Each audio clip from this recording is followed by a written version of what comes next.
We are live. We are live. Welcome to College Football's Peek Around the Corner with your host, Greg Flugar. We cover everything in college football because we love everything in college football. And if you do as well, please subscribe to our channel. Smash the like button if you like our content. Share the video with your family and friends if you want to support this college football's rebel outpost. With a donation, hit the $sign, where you make a comment, and I'll get you super chat as quick as I possibly can. Welcome everybody into the studio that sits on the corner of Keith Jackson Parkway and Kurt Gowdy Avenue. Do not be afraid.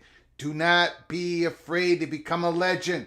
With the comments in the chat room, with the phone calls later in the show. Your phone calls are going to be post-game. Post-game after number 10 seeded Indiana Hoosiers play the number 7 seed, the Notre Dame Fighting Irish. College football's peek around the corner watch party. That is what's going on tonight. And it has finally arrived. Everything that I've wanted is happening tonight. Well, except, that the Gophers are not in the playoffs. But anyways, everything. This is what I have wanted.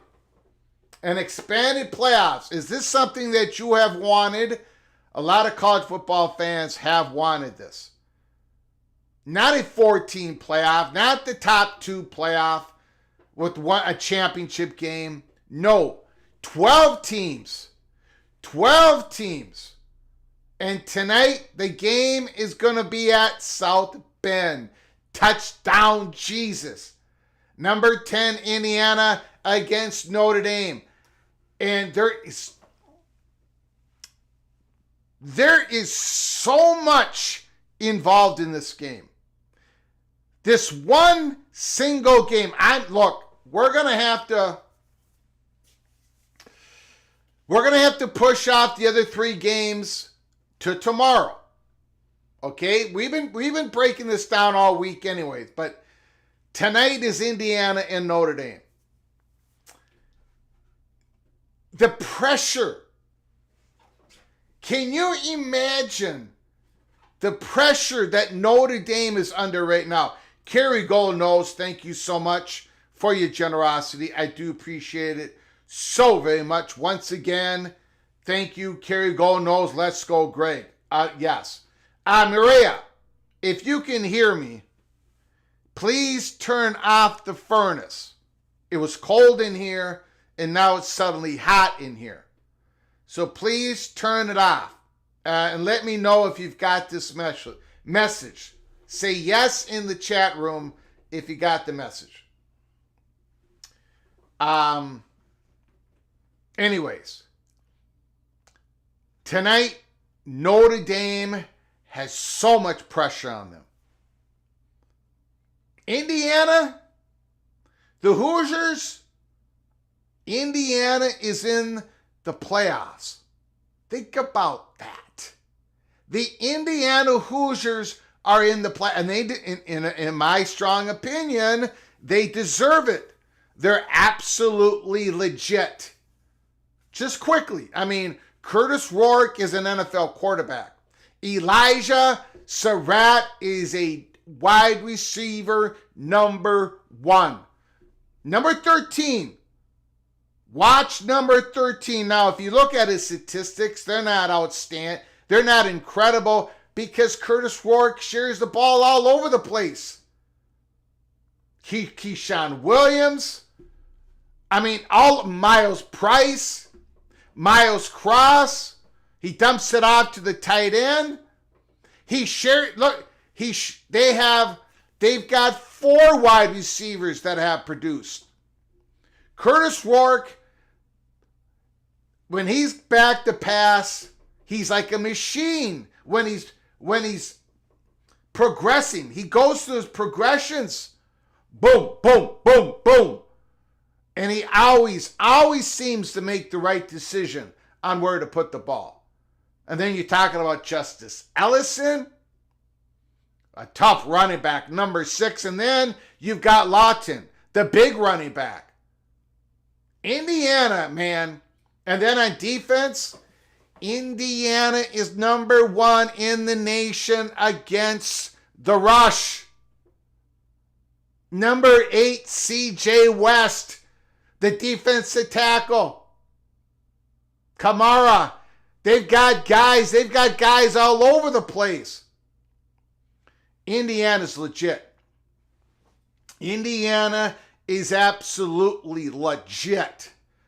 However, after saying all of that, I'm going to be honest. After saying all of that, some of you agree, some of you don't. That's fine. But Notre Dame expects to win this game. They expect to win this game convincingly. Notre Dame expects to make a run here. And Indiana just happens to be the first victim. Notre Dame has all the pressure. Notre Dame is trying to flip the narrative that has settled in like concrete over the last 3 bleeping decades. When is the last time Notre Dame has won a big bowl game? For you, for the people in the chat room, that are 30 years or younger, you haven't seen it live.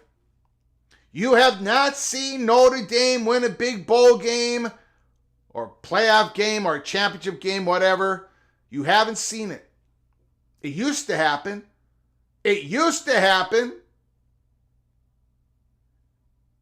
And now Notre Dame goes into the playoffs. Think about this. Think about this as a fighting Irish fan. I know for a lot of you, that's impossible. But think about this.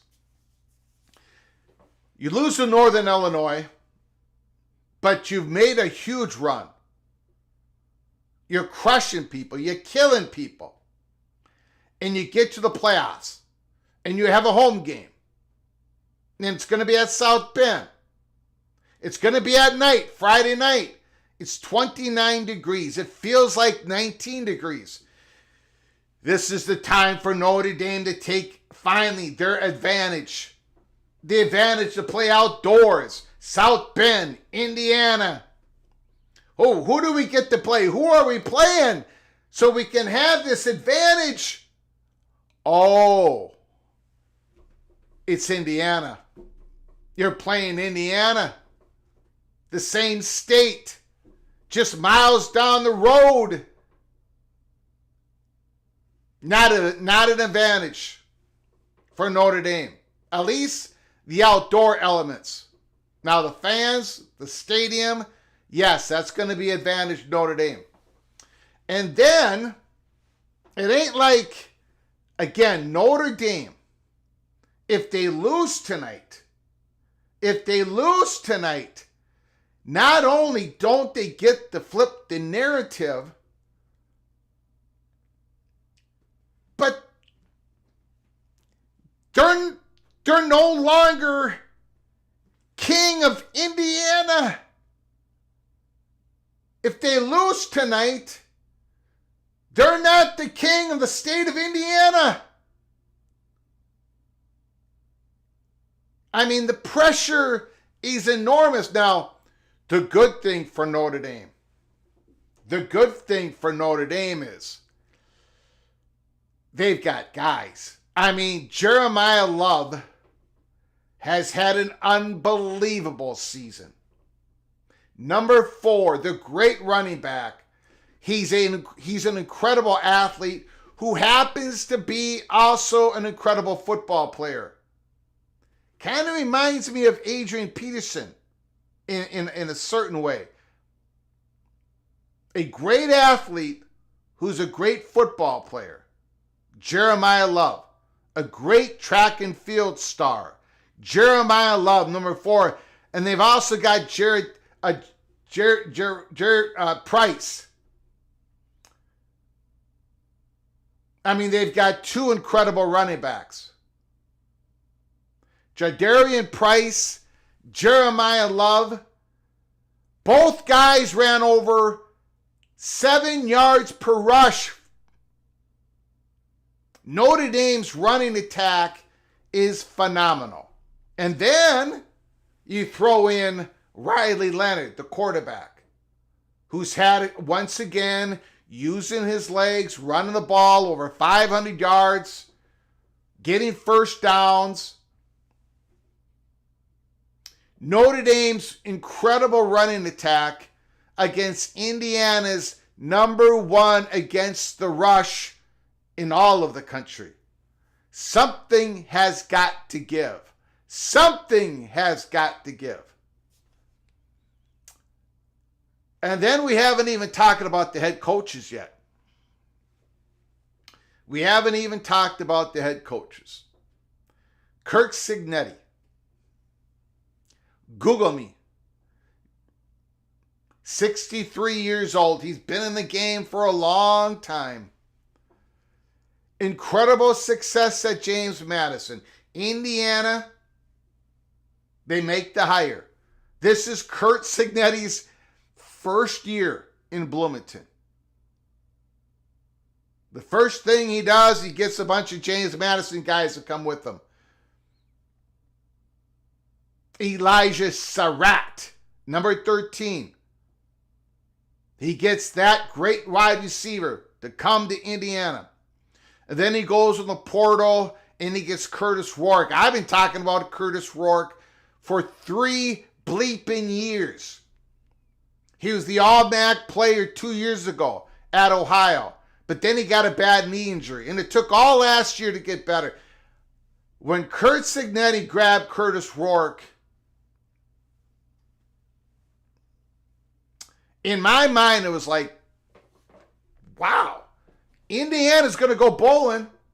Indiana's going to go bowling this year. Possibly, maybe. Look at the schedule.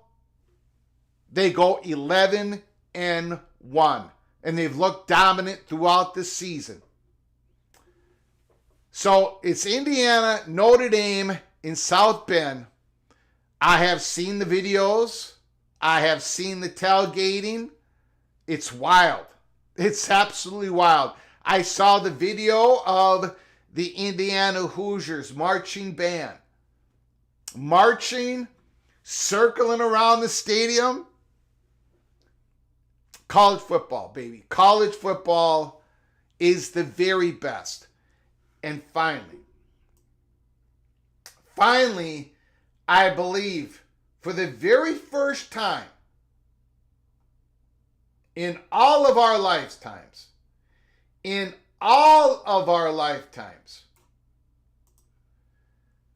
college football is getting everything out of the season.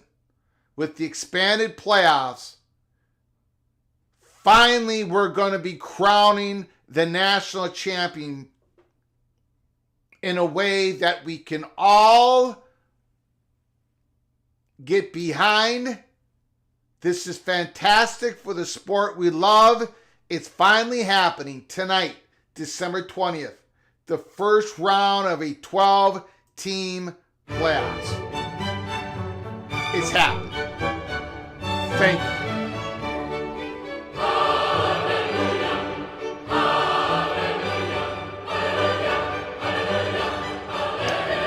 And it all starts South Bend, Indiana. Notre Dame Fighting Irish. Touchdown, Jesus.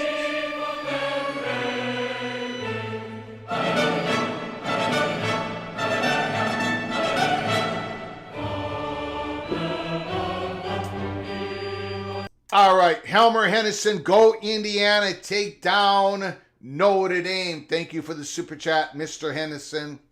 Thank you so very much for your continued support of our channel. AMAC, the entire civilized world is pulling for Indiana. Wow. Wow, AMAC comes out with an early sharp elbow. Oh my God! And of course, Bo Weevil agrees. Mr. Clemson is in the house. Connecticut fan is here. Rudy was still offside. Stephen Vitt playing for Indiana, still representing Ohio. Play well, Curtis Rourke. AMAC, when Northern Illinois socked them in the mouth, Notre Dame folded like a house of cards. Now, how did Northern Illinois defeat Notre Dame? They ran right up the middle. Off tackle, dive play. That might be the only play that Northern Illinois could run. It happened to be the weakness of Notre Dame. That secondary of the Fighting Irish is still scary good without Benjamin Morrison. Still scary good. But Indiana is going to throw the ball. And they're going to throw it to all their targets. All of them. And they've got plenty. Miles Price, Williams, Cross, the tight end, and of course, Elijah Surratt, their number one target. And of course, Ellison and Lawton, they catch the ball out of the backfield from time to time. Curtis Rourke is going to hit the open guy. And that is why it is so difficult to defend Indiana, because Curtis Rourke is like a machine. But the Buckeyes, Ohio State Buckeyes, they put pressure up the middle on Curtis Rourke. Sometimes with a blitz, sometimes without a blitz, but right up the gut, right through that center, they were able to put pressure on Curtis Rourke. Can Notre Dame get that done tonight? Because if they can't, I don't care how good a secondary Notre Dame has. Curtis Rourke knows where to go with the ball. And every one of those receivers out there has had a productive season. All of them. All of them. Price, Cross, Williams, Surratt, all of them. They're all expecting the ball. Rourke will find the open guy. So can Notre Dame put pressure on Indiana's quarterback? And of course, we started by talking about how Indiana is the number one team against the rush in all of the country. Giving up 70 yards, only 70 yards per game. Some of that has to do with Indiana getting out in front and never looking back, and where their opponents have to go to the air early and often. But again, Indiana's defense yards per average per carry is also one of the tops in the country. And it starts with number 8, C.J. West. So Notre Dame's running game against Indiana's rushing defense is going to be a big story in this game. And in Indiana, Notre Dame's wide receiver, Bo Collins, and Mitchell Evans, and Notre Dame has had more success in the air this year than they did last year, right? Ben Brock, the new offensive coordinator, has done a great job for Notre Dame. Everybody expected he would do a great job. But Notre Dame is not going to win this football game.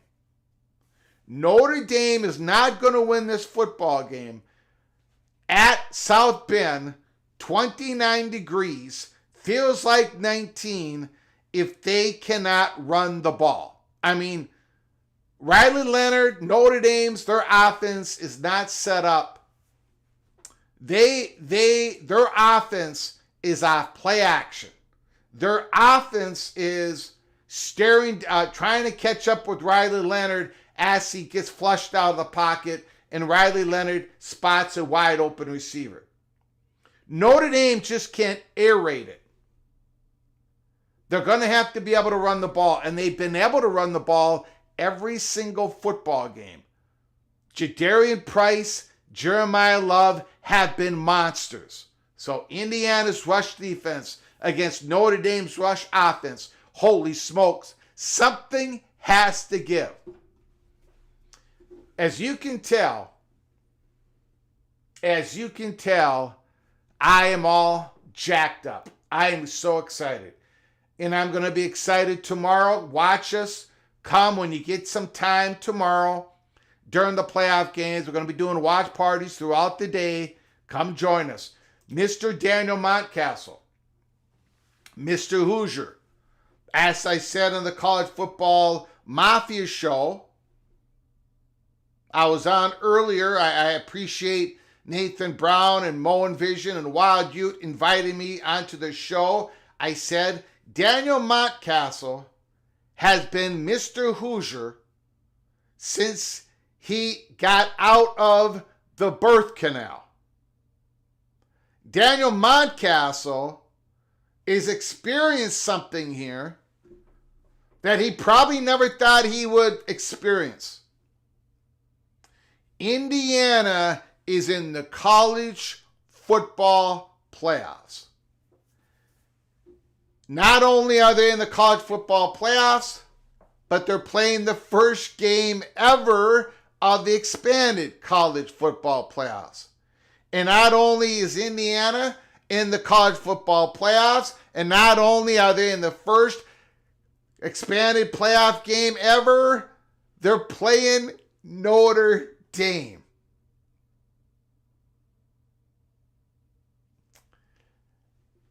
Indiana has an opportunity here. The Hoosiers have an opportunity here. I mean, to win in advance, and if that happens, we're going to talk about Curtis Rourke versus Gunnar Stockton, and that's a whole nother conversation. But not only does that happen, if Indiana wins, they advance, but they're also become the king of Indiana. And Notre Dame, it's going to be like a nuclear bomb went off. It's going to be like a nuclear bomb went off. In those hallowed grounds,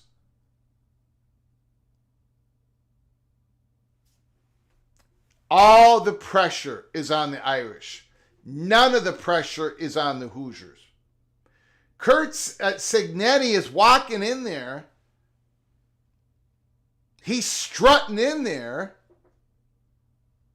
with all the confidence in the world, and it has rubbed off on his team since day one of the season.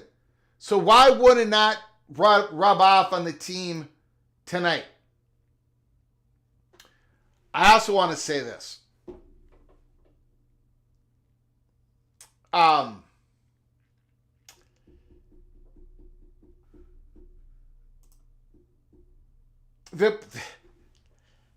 The extreme pressure that I find it fascinating.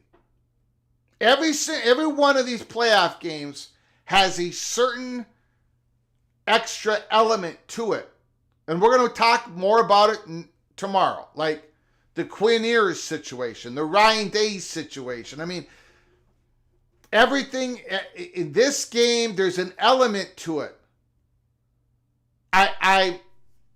Again, Notre Dame hasn't won a big game in 30 years. They expect to win. I mean, they've been in a lot of big games in the last 30 years, and they've lost every single one of them. Every big bowl game, every playoff appearance. Tonight, they either flip the narrative or even more of it comes down on them. The pressure is enormous. Third-year head coach of the Irish. Coach Freeman has done a brilliant job. Brilliant job. Just got a new contract, by the way. Just got a new contract. And he's going up against this old-timer, this Cignetti. Okay, it's only year one of Indiana, only year one in the Big Ten, but he's going up against a guy who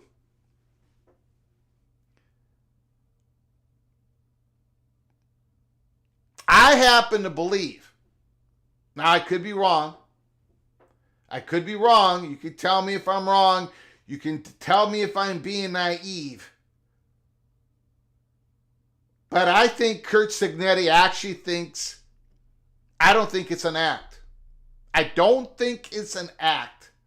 I think he believes that Indiana is going to go into this football stadium and win this game tonight.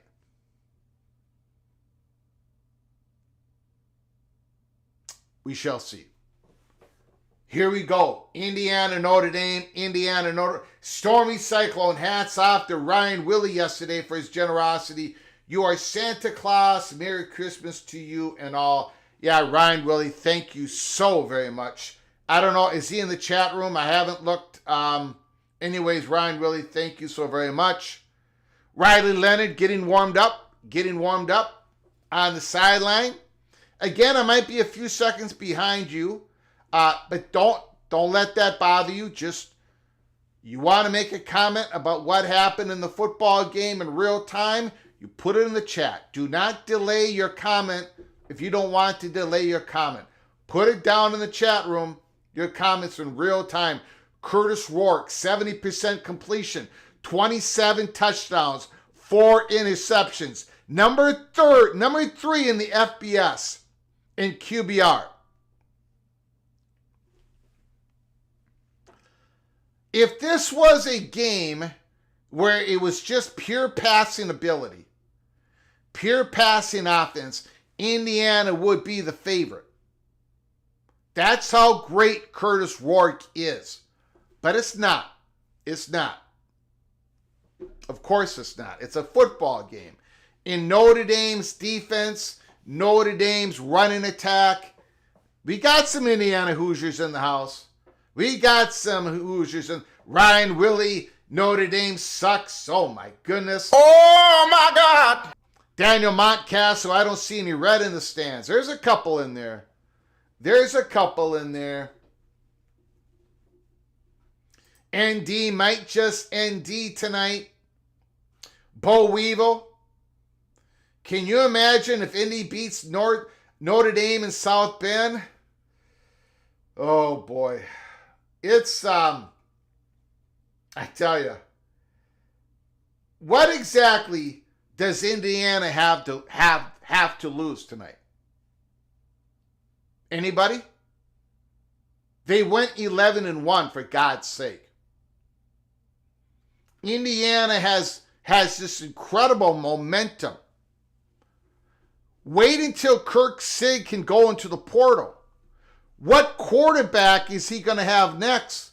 Indiana, they're playing with house money. They're not going to lose anything tonight. Notre Dame, if they lose tonight, they lose a huge opportunity to flip the narrative.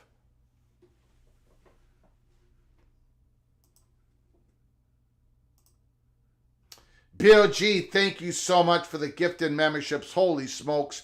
Brett Taylor, Christopher Shannon, Kevin Fox, Becky, Go Huskies, a legendary PATC family member, and Joshua Irby. You are all knighted. You are all officially knighted. And of course, I can't find it. You are all officially knighted. Cloak and Dagger. You're all members of this PATC family. You can go into the YouTube channel and watch early peak Cloak and Dagger membership only episodes at your convenience. Thank you, Bill G, for your generosity. For the 5 new members, when you get an opportunity, please say thank you to Bill G. Bill G, once again, thank you so very much. And I appreciate all of you coming on in. Really. Now, if there were no people here, I'd still be doing this. And you guys would have to put me into a rubber room because I love college football. We have done way more watch parties than anybody else out there, and it's not even close. We are crazy. The PATC family, if you're a part of this family, you're a little nuts. This YouTube channel is not for everybody. It's basically hardly for anybody. But if you want to be a part of our family, college football is peek around the corner, you got to be a little nuts. You got to be a little nuts. Thank you, Bill G. I appreciate it. Mama Flugar likes Alabama. Yes, she does. She's watching this game. I hope she's watching this game. I put it on the TV for her. Hopefully, Mireya Hernandez Garcia Flugar, the moderator, goes checks on here right now. Make sure she's watching it. My mother, 91 years old, Maxine Roney Flugar, an Irish, we're black-haired Irish. She roots against Notre Dame anytime she gets the chance. Don't ask me why. I think it has to do with some sort of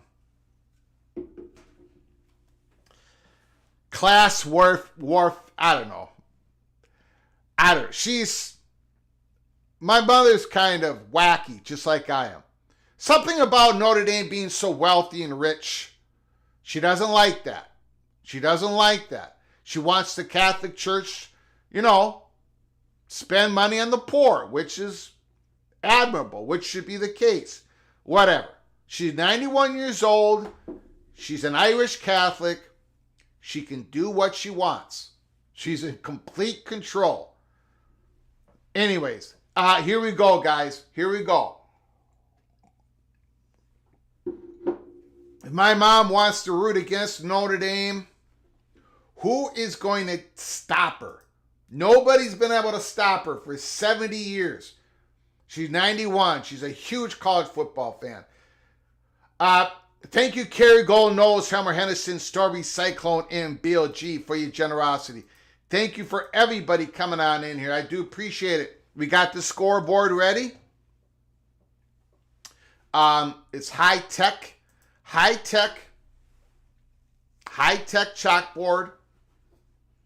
It takes a lot of experience. You need a lot of experience to run the scoreboard.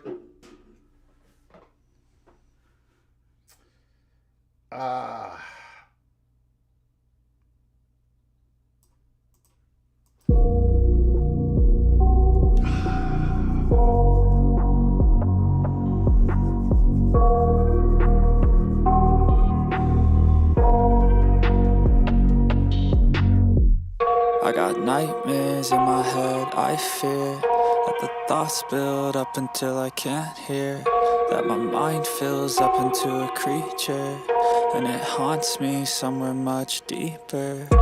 Anxiety, filling up every space, no privacy. And silently, it could build and build until you finally see, whoa, it's taking over, damn no closure, moving closer. No exposure, I just wanna be a loner. Here we go. Notre Dame's kicking out to Indiana. Curtis Rourke is going to get the ball first.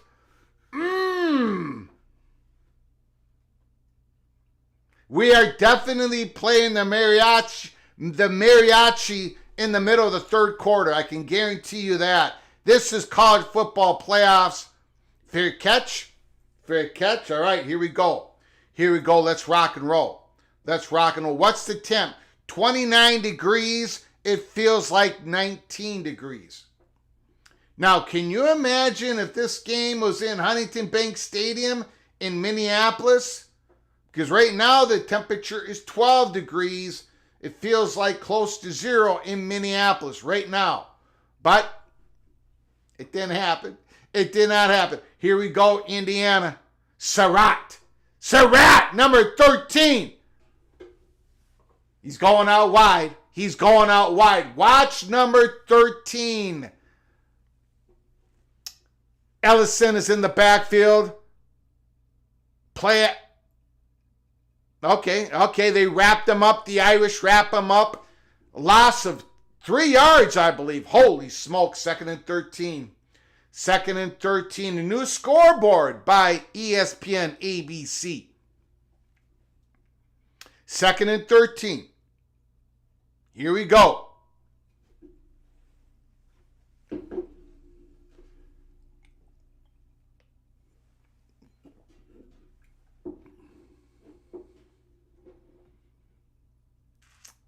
Inside pressure.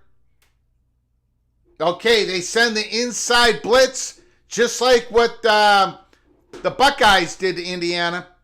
Had plenty of time, incomplete.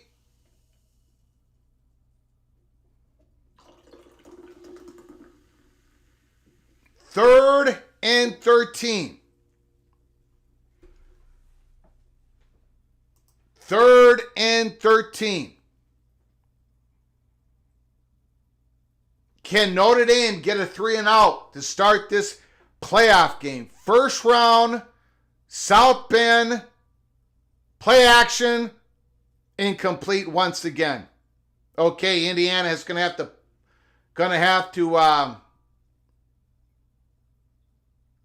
punt it. Not a good first possession for the Hoosiers. Now can Indiana stop the Notre Dame fight and Irish running game? I expect Notre Dame to run it some more the first time they get the ball here. Indiana setting up the punt.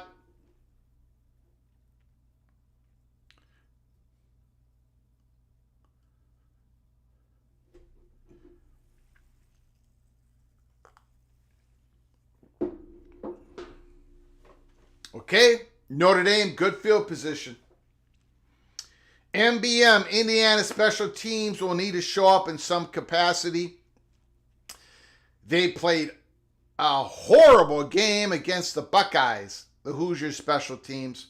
They're going to need something. They're going to need something out of the special teams tonight.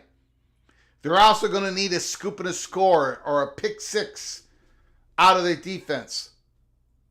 Keep an eye on number 8 for Indiana, C.J. West. Riley Leonard. The dark blue jerseys of Notre Dame. We got Jeremiah Love and back of Riley Leonard.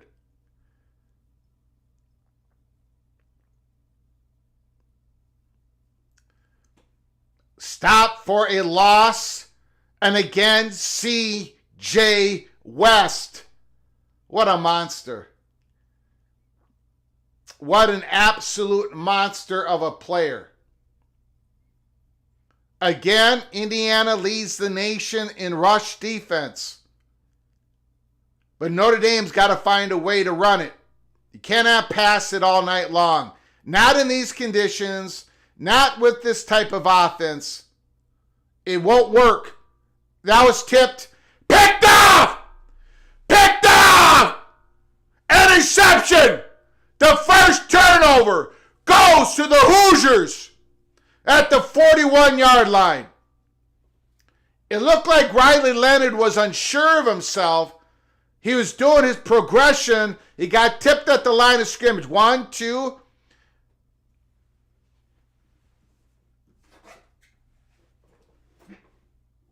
Tipped off again. It all started with C.J. West. The monster brings down Jeremiah Love. Second and long. Notre Dame goes for a pass play. Picked off the tip. Now, what can Indiana do with the ball? 41-yard line. They're going to run it off tackle, I bet. Run it off tackle. And they do. They do run it off tackle 3 yards. Okay. And that's to Lawton. That's RB2 for the Hoosiers. RB2, the big physical run. Ooh, we got a flag. Sorry, guys. I did not see that. Holding on Indiana.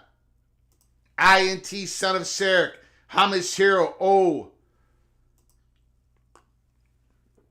Pick baby. All right. We got a hold. Again, Indiana behind the chains. 1st and 20. Now, during the season, they've had no problem with the 1st and 20. No problem at all. But this is against Notre Dame. This is in South Bend. 1st and 20.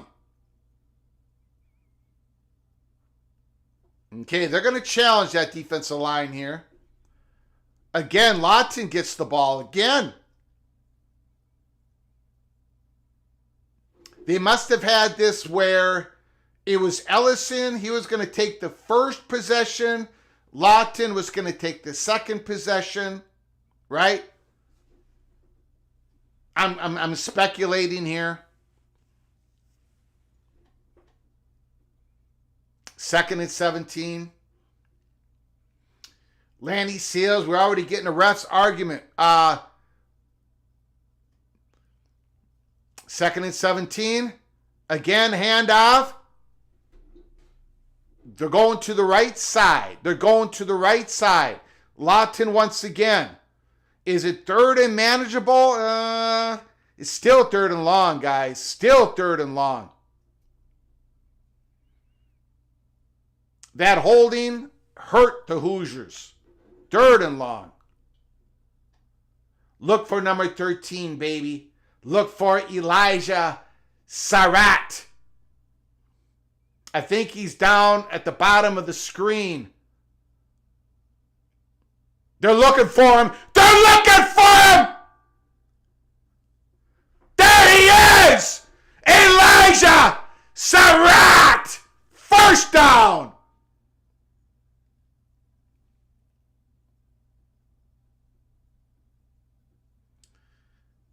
If Indiana has a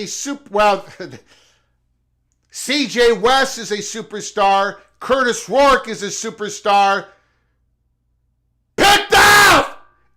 Notre Dame interception!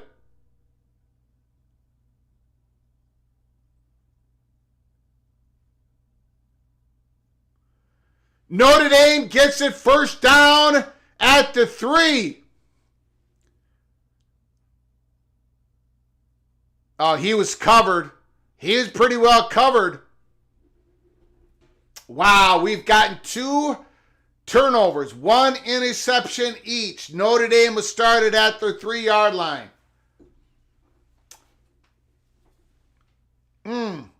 That's tough. Missed opportunity for the Hoosiers. Missed opportunity. But you saw a flash of Elijah Surratt. Curtis Rourke went to him and he was covered. He was covered. Woo! Wow. The under is looking good. Bad decision. Yep, bad decision. Interception due to a pass interference. Daniel Montcastle. MBM needed points.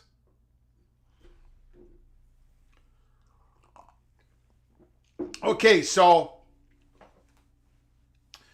Riley Leonard, 1 pass, 1 interception. They're at their own 3-yard line.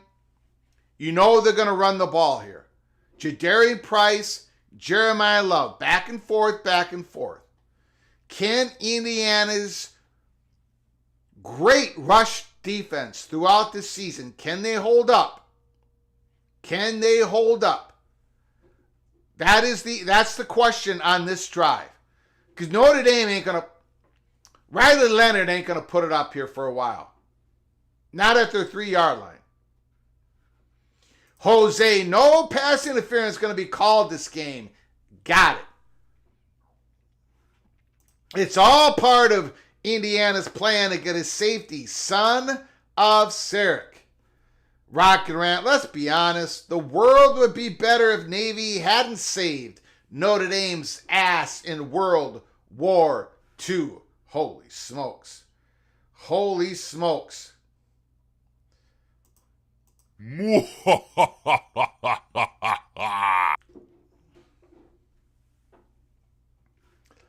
Woo!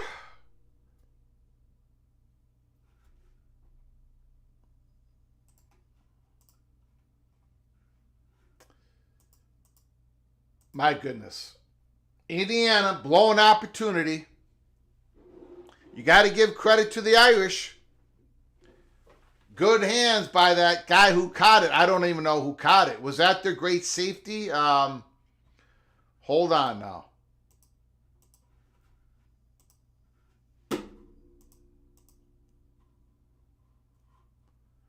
Okay, my cursor's not working. Why is not my cursor not working?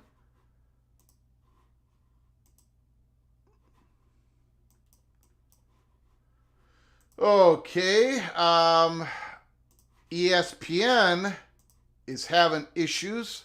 Here we go.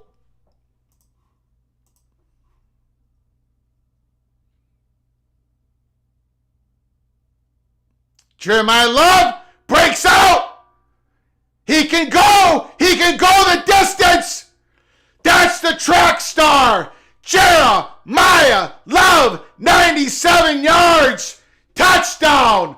Notre Dame. My goodness.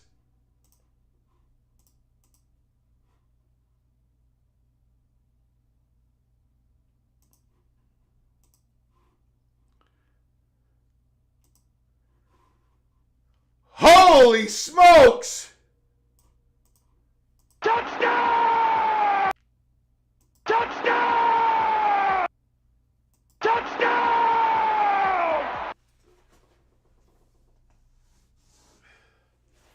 I tell you what, man.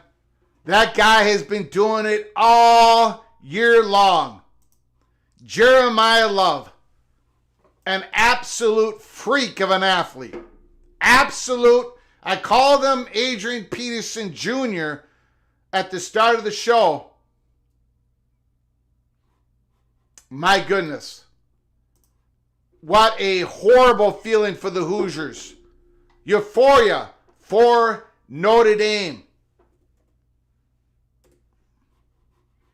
It looked like Indiana was going to score. Interception. First play. Jeremiah Love, 97 yards.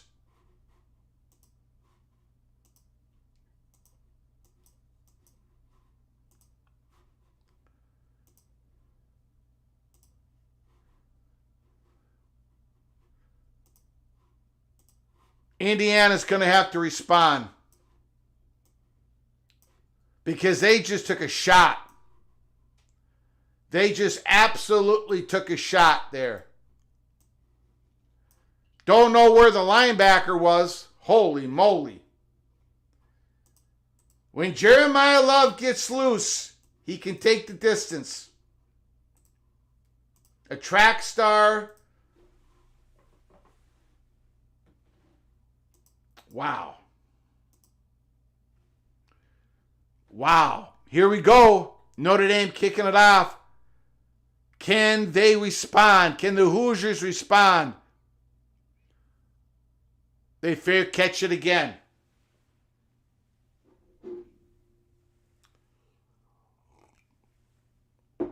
"98 yards. My apologies. I called it a 97. Illini Ted. Need a long, sustained drive. What a big swing of momentum. Oh, yeah. Yeah. Elijah Surratt, beautiful play. First down, Indiana. Then an interception, and then a 97, 98-yard touchdown run. Here we go. 1st and 10. Curtis Rourke. Ellison. There's nothing there. It's going to be 2nd and 12. Once again, behind the chains. Once again. Punch to the jaw, that was. Jay Chapman. Florida man smells a blowout. Google defense, Kurt. Ellison in the backfield again. Tight ends in motion. And there goes Ellison. Nice run. 3rd and 2. They think, look, Indiana is going to the right tackle. Right tackle, right tackle, right tackle. Off tackle to the right side. I think Indiana thinks that they've got something there against Notre Dame. 3rd and 2. Xavier Watts, the great wide receiver, controlling the back end. 3rd and 2. I mean, the great safety, not wide receivers. Oh, they go left tackle. First down, Indiana.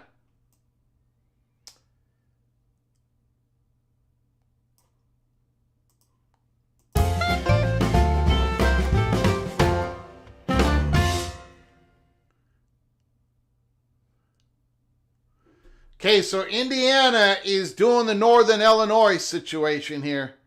Everything is between the two guards, really.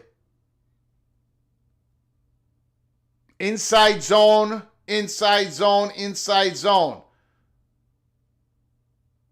Oh, wait, it went through Surratt's hands. Incomplete. 2nd and 10. Indiana trying to pinch Notre Dame's linebackers up. And something should be open in the middle. That's what they try to do right there. Slant pass to Surratt. But did not work. 2nd and 10.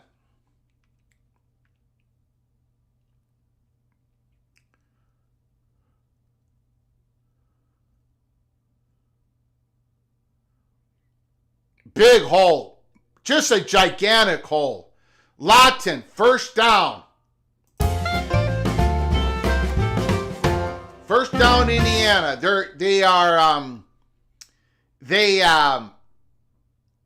Again, you could tell this is all part of the game plan for Indiana. They believe they can run the ball against the Irish like Northern Illinois did. And don't look, Indiana, great passing offense, but their running game was awfully good this year as well. Notre Dame has a great secondary.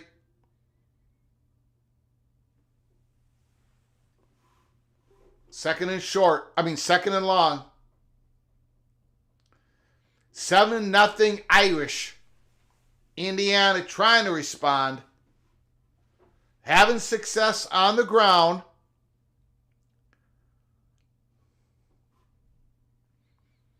Mike Shanahan, offensive coordinator, Indiana.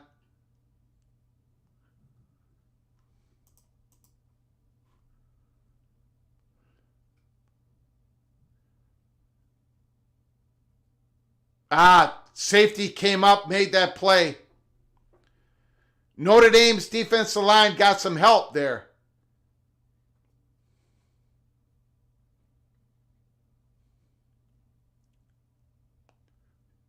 Third and long.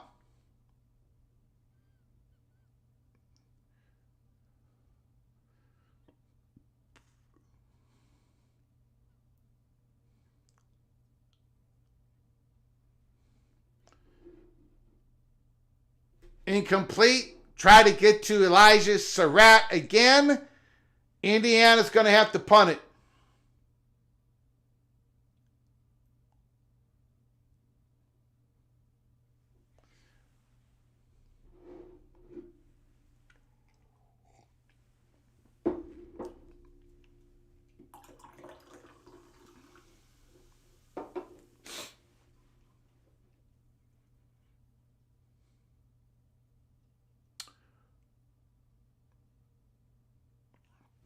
Not a great punt. Got some pressure, not a great punt. Notre Dame was started at their 17-yard line, 1st and 10. The Irish up 7-0 on a 97-yard touchdown run. Now let's see if ESPN is working here. There we go. Yeah, they're giving Jeremiah Love an official 98-yard touchdown run. 98 yards. 98 yards. Jeremiah Love, 2 carries for 97 yards. Riley Leonard, 0 of 1 interception.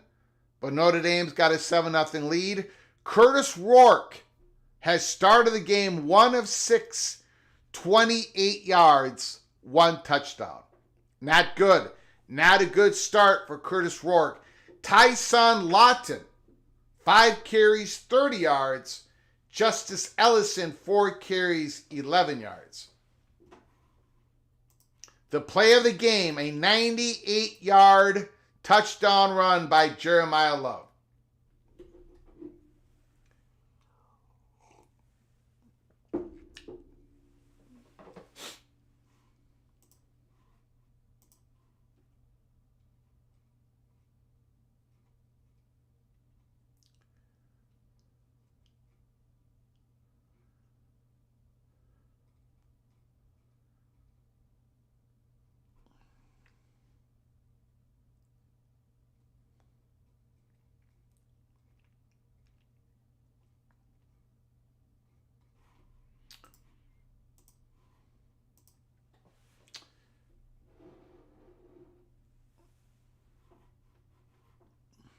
Yeah, they're talking about it on X here. I'm reading the comments, and they say it's a crowd that might have drank before the game at the tailgates.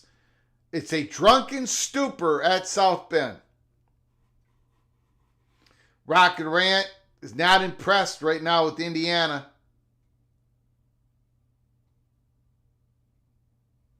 Michael Smith, Gold Domers. Could be the mouse battery, Ryan. I might have to replace them. Could be.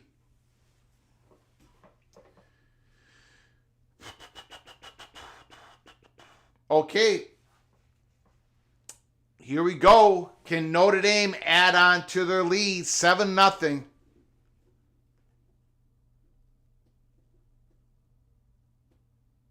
one big, huge play. Jeremiah Love.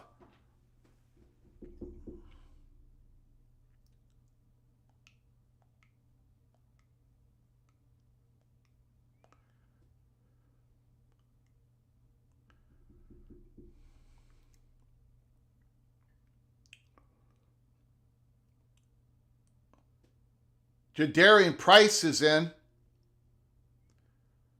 He gets the handoff. A good 4 yards. 2nd and 6. 2nd and 6.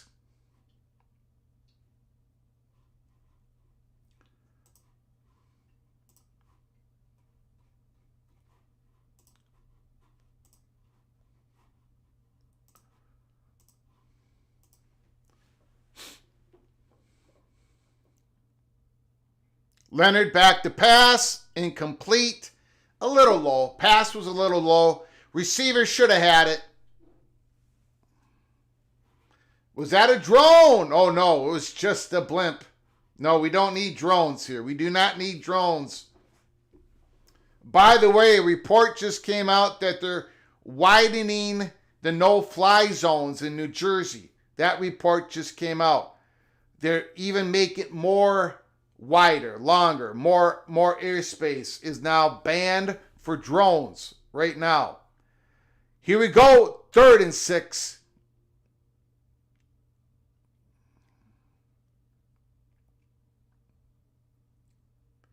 Oh, he made a move for the first down. Not a good play by the defensive back. First down, Irish. He should have, that's terrible. Number 9, that was bad. That should have been a stop. Indiana should be getting off the field. Indiana. Sorry to butt in. Over, under, ACC falls apart in February. It's not falling apart in February. How about that? Carson, thank you for the super chat. You can butt in anytime you want.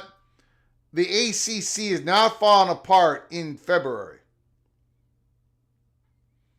Good tackle for loss. CJ West once again. 2nd and long. By the way, you already see it. A couple hours ago, ESPN had a whole commercial. ACC, Bill Belichick. ESPN is not getting. It's not happening. Now, could the ACC implode in Riley Leonard dumps it off? See, that was a good look off by Riley Leonard. Good look off.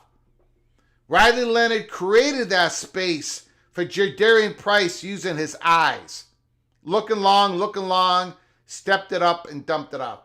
Now, the ACC, something might happen because of other stuff, but not because of the media contract, in my opinion. Thank you, Carson. Appreciate the super chat for your generosity. Thank you very much. 3rd and 2.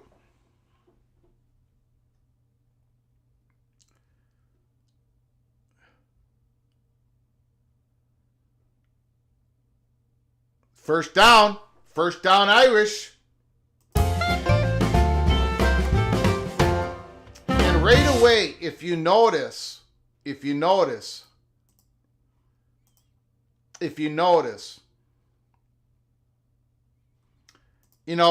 now Notre Dame is like no pre-snap penalties, no confusion out there, right?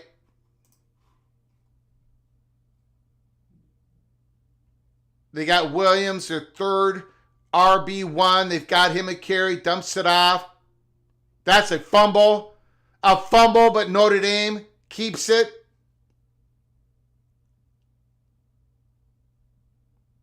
A fumble, and Notre Dame was able to jump on the ball, and that was a catch.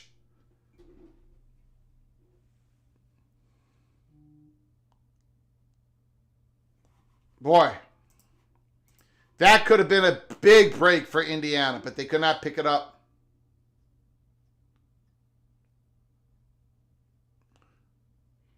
I think they're going to review it, but I think it was a catch. I do not have any Northern Illinois update other than to say, per the reporting of Brett McMurphy and others, it sounds like the decision will be known after the holidays. But I have no information.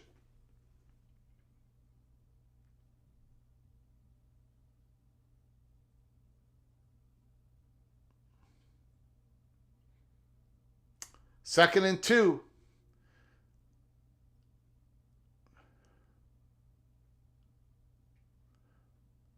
Great catch.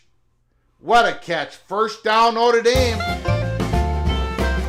Indiana's got to stop them here. Indiana's got to find a way to stop them. Things are going Notre Dame's way. First and 10. CJ West has made a couple plays, but somebody else has to make a play for Indiana.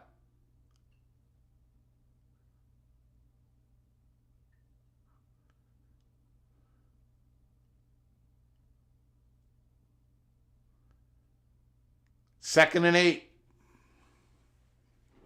Price was stopped. Price has not been able to get going yet, but second and 8, Notre Dame.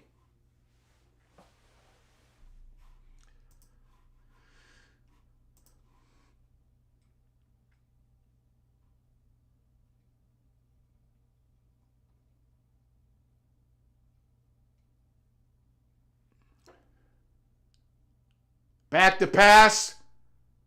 Bubble screen. Missed tackle. First down, Notre Dame. A missed tackle.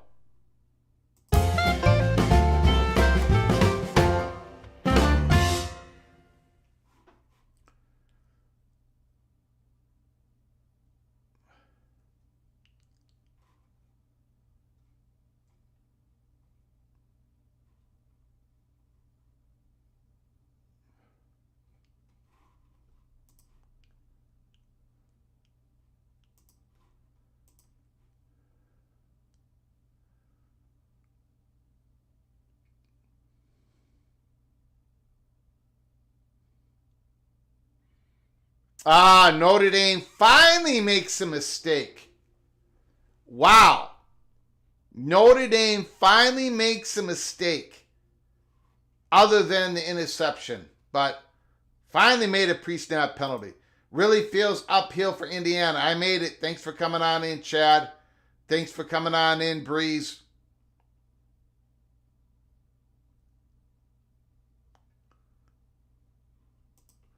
Okay, let's see if Indiana can take advantage here. Notre Dame finally made some sort of mistake. Pre-snap penalty. A minute to go in the first quarter. Hand off to Price. Another missed tackle. First down. First down. The running game of Notre Dame is absolutely elite. Jadarian Price and Jeremiah Love, both running backs averaging over 7 yards per rush. Force Notre Dame to a field goal here. Got to force them to a field goal. Thank you, AMAC. Appreciate it.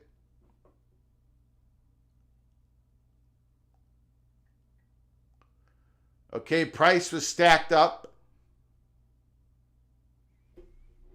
Second down. That's going to be the last play of the first quarter. Last play of the first quarter. Notre Dame 7. Indiana 0. And the Notre Dame Fighting Irish are knocking on the door once again. Let me check and see if there's any reports going on here. Those are the first quarter statistics. Total yards, Notre Dame 171, Indiana 69. Rushing yards, 131 to 41. Of course, 98 of it was on the touchdown run by Jeremiah Love. Riley Leonard's 5 of 7, 40 yards. Curtis Rourke is 1 of 6, 28 yards. That's the biggest shocker for me. Riley Leonard, 5 of 7. Curtis Rourke, 1 of 6. That is going to have to change. Curtis Rourke is going to have to get hot. Going to have to get hot.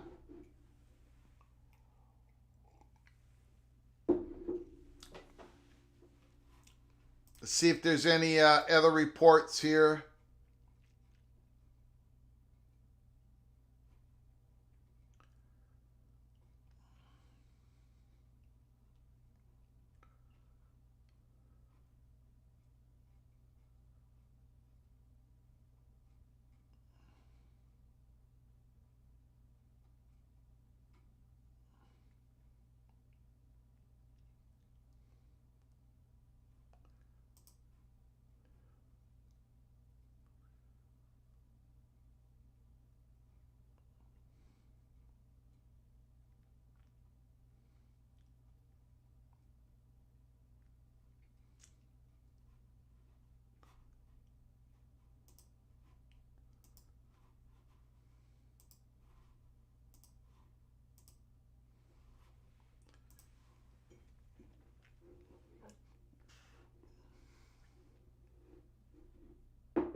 Indiana needs to incorporate some screens and quick slants to get Rourke going. I guess Signetti should have kept his mouth shut. I don't think so. I mean, it's worked so far, right? I mean, what Indiana has accomplished this year is you can't just go by one quarter and throw it out what has been working,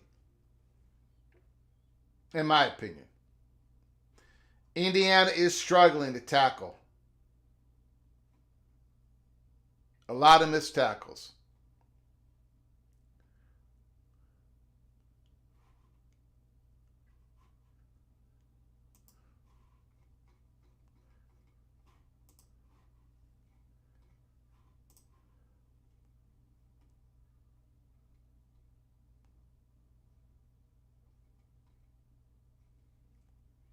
Here we go.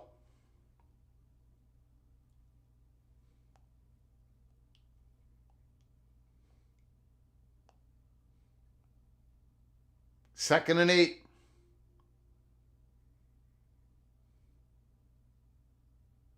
Dumps it off. It's going to be third and short. Riley Leonard did a great job in the pocket there. He was patient. He did not panic. That was some really good quarterbacking by Riley Leonard. That was impressive. Jordan Fajon, that was really impressive. Third and short, 3rd and 1. Watch Riley Leonard keep it here. He might keep this. Empty backfield. Empty backfield. Jadarian Price, he keeps it. First down, Irish.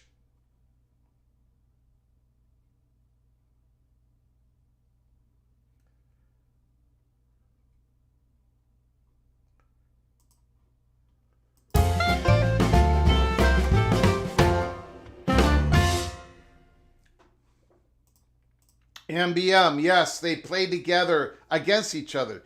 Quinn Ears and Klubnik. And now they play against each other tomorrow.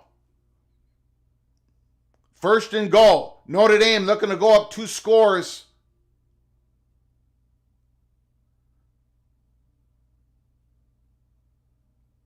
Jadarian Price gets absolutely nothing.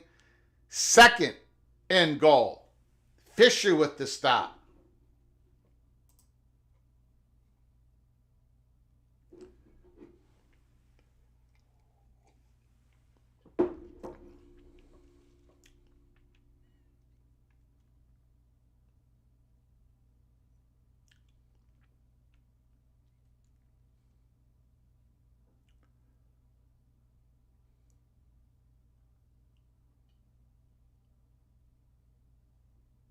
Wow, Leonard is playing outstanding. Touchdown! Touchdown! Touchdown! Touchdown! Touchdown! Wow, Leonard is not panicking. He looks like a pocket passer tonight. Look at that, right over the top. Doesn't get tipped. Touchdown, Notre Dame. They look mighty impressive. That was very impressive.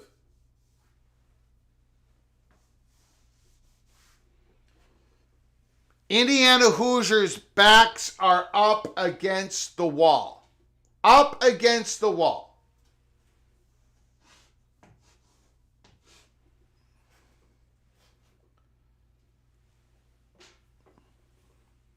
$14-0.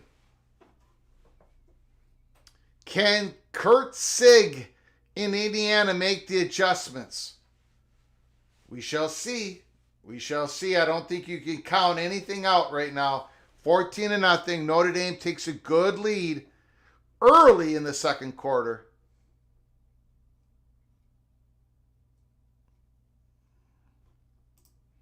You take a look at Notre Dame's drive charts. Interception, 2 plays, -1 yard. Then the next drive chart is 1 carry, 98 yards, touchdown.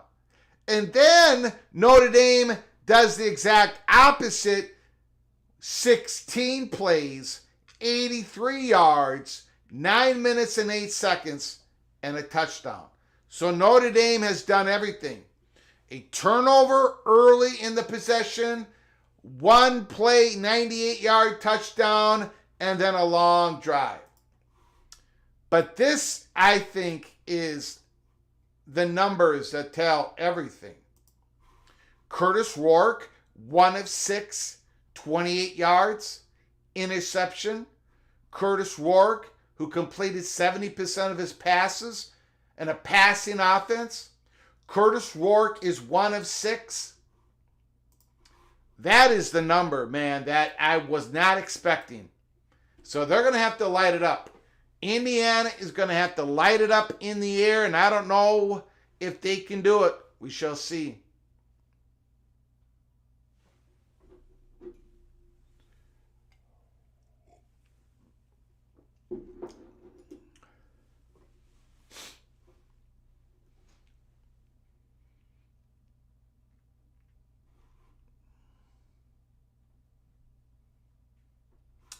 Yep. Yeah, Notre Dame has been channeling Northern Illinois isn't easy. I think Notre Dame would thump Oregon right now. Notre Dame is I picked Notre Dame to cover. I mean they are a beast.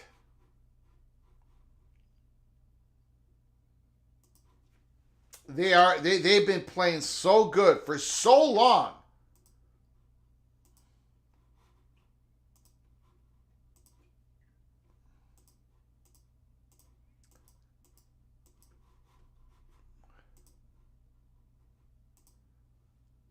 Okay, Indiana, let's see what you got. The Hoosiers, Curtis Rourke, give him some easy passes here. Get going. Get Mr. Rourke going. Kerry Go Knows, thank you so much. Hold 1 second here.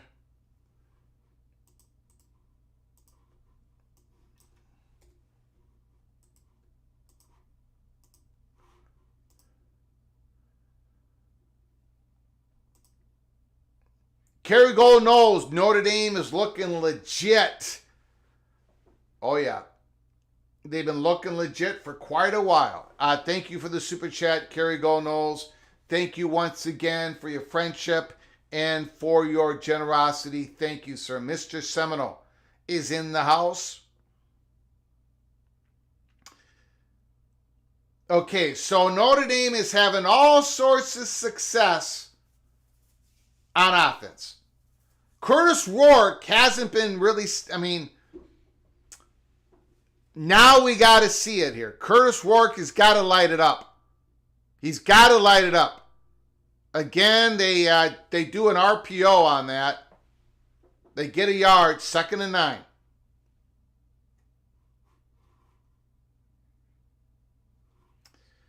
It's game 1, and the flaws of a 12-team playoff are already starting to be exposed. Boy, we're already starting with that, are we? You know what? If we get a blowout in college football, that's exactly what happens in the NFL, Major League Baseball, every other sport. So if we get a couple blowouts, and it's not a flaw, it's part of competition, in my strong opinion. Rourke, completion, 1st down, Indiana.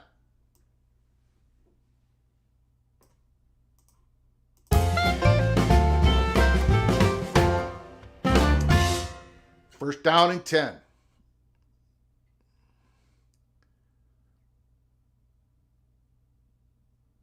They're sweeping out wide. Big hole, big hole, big hole. Down to the 48-yard line. Another 1st down for the Hoosiers. Oh boy. We're getting these quick and early takes, I see. I should have expected it. Edward, the Auburn Tiger, makes you wonder about the Big Ten. Okay. All right. 1st down and 10.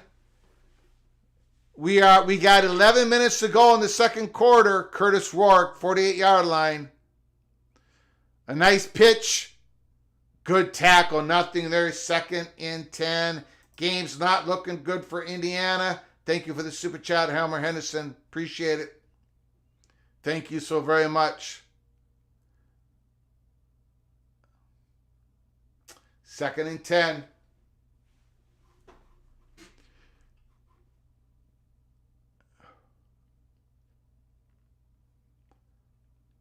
We got trips left. Lawton in the backfield. Rourke. Incomplete. Tipped at the line of scrimmage. Third and long. 3rd and long.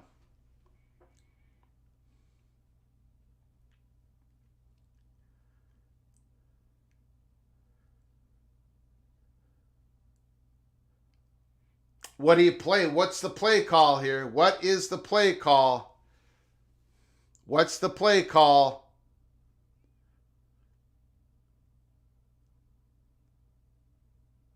Oh, they crashed down on that, baby. Indiana's going to have to punt it. 4th down and long. They're going to have to punt it.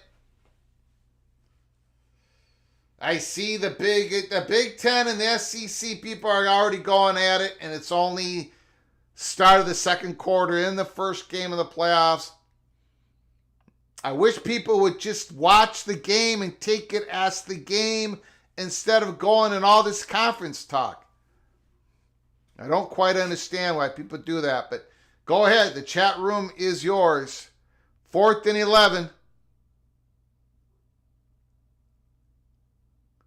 And not a good punt again. Indiana's punter is struggling out there. Holy smokes. Can Notre Dame go up 3 scores? Can they go up 3 scores?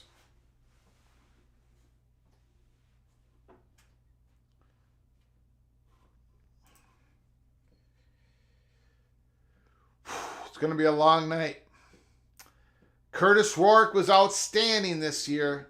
Sorry, guys. Sometimes a team goes up big on another team, and you can't make these incredible big general decisions on everything just because of a quarter and a half.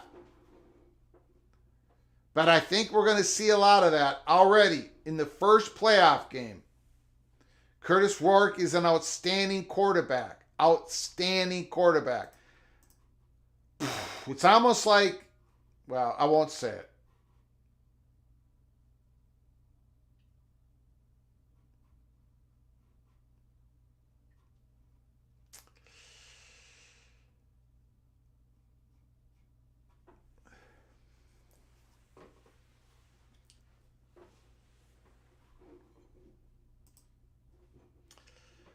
Indiana's punter is not helping the Hoosiers situation.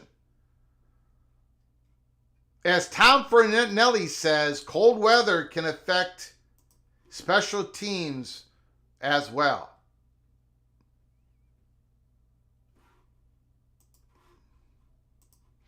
I don't think Indiana has, the Indiana fans have not been impressed with their punter all season long. For as great as the year Indiana's had, their special teams was not great.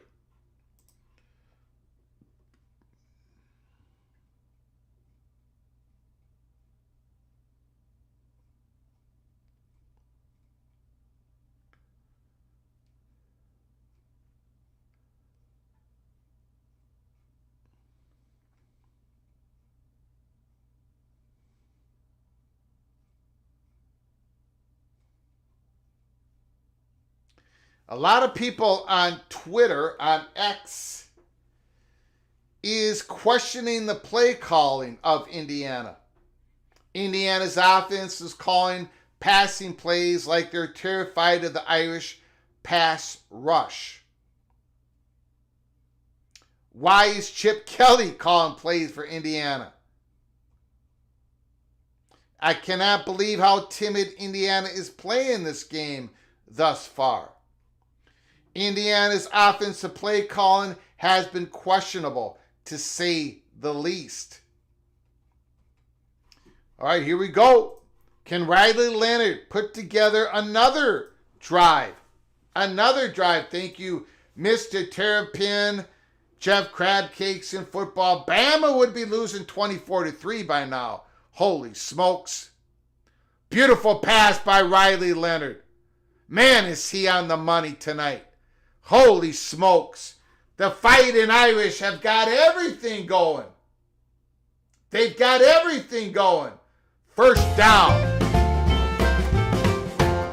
Thank you, Crab Cakes and Football. Appreciate the super chat. Thank you so very much for your generosity, Mr. Terrapin. Thank you so much. I've got 4 teams that I think that can win it. I've said it over and over and over again. Texas, every team in this is flawed. Texas, Oregon, Georgia, and Notre Dame. Notre Dame is one of my 4 teams. I've been saying it for a while, but the last 2 weeks I've been hammering that message. I think Notre Dame can win it all. Jeremiah Love is a monster. Give him the rock right now, 2nd and 11.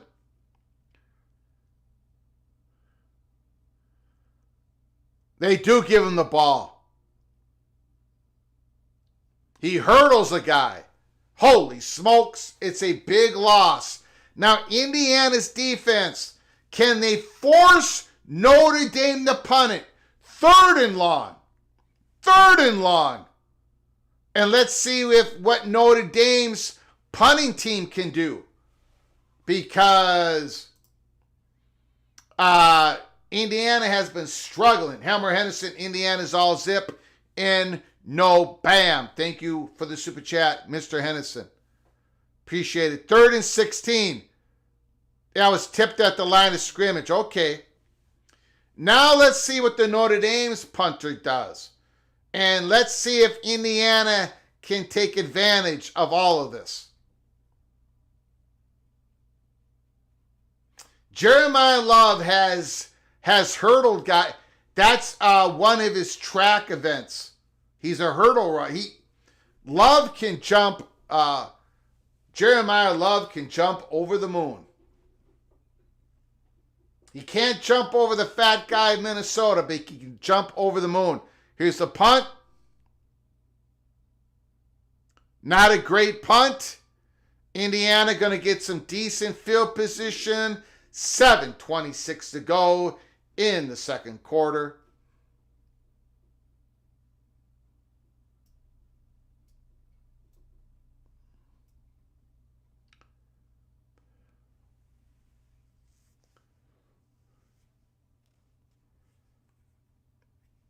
Lanny Sales says Indiana's just not there yet. No doubt deserve respect for the turnaround in season that they had, but they're not there yet. Well, Curtis Rourke is going to get another possession here, down 2. The offense has got to come alive. The offense has to come alive.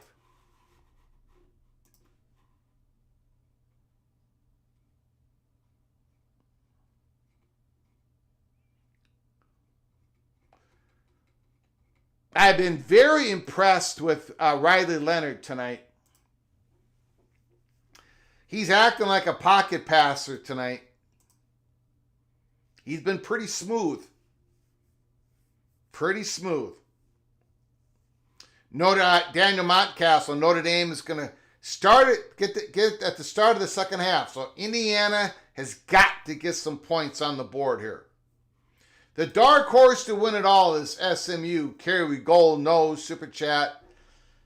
Boy, SMU, they're going to have to get ready for that environment in Happy Valley, though. And I don't know how you get ready for that.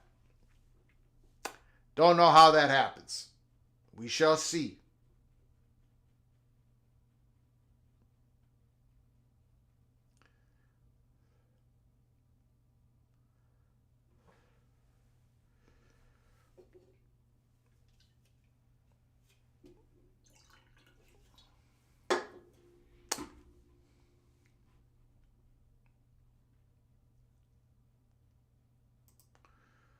Notre Dame better be ready for Georgia. Kirby Smart has more than proved himself as a good dadgum coach who also knows how to use timeouts strategically to win games.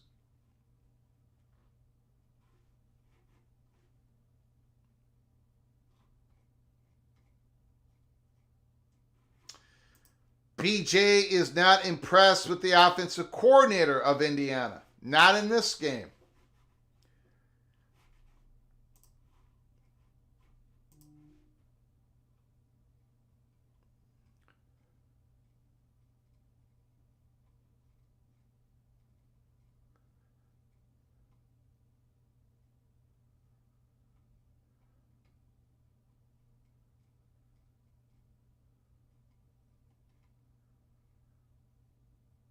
Oregon has landed a commitment from former defensive lineman Bear Alexander.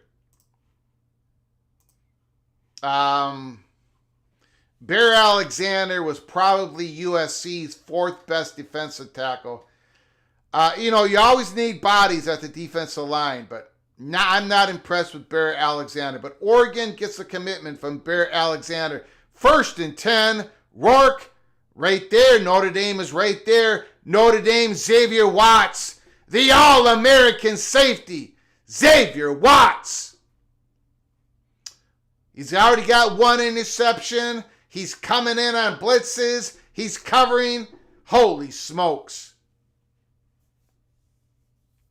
Wow.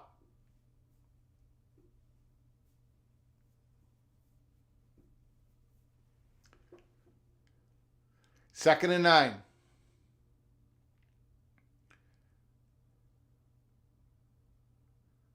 A tackle for a loss. It's going to be 3rd and 12.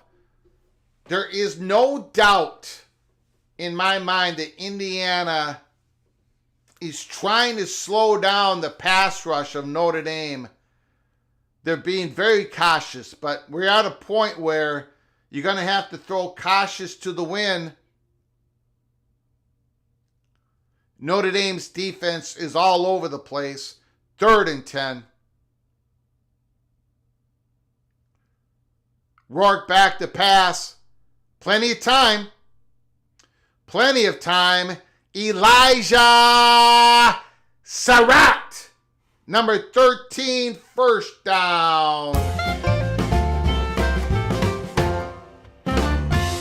Then number 13, Surratt is an NFL receiver.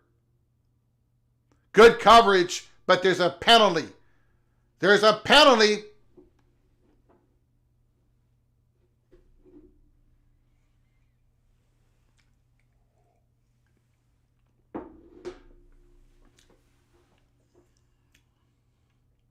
Holding or pass interference? What do we got? What do we got? What do we got?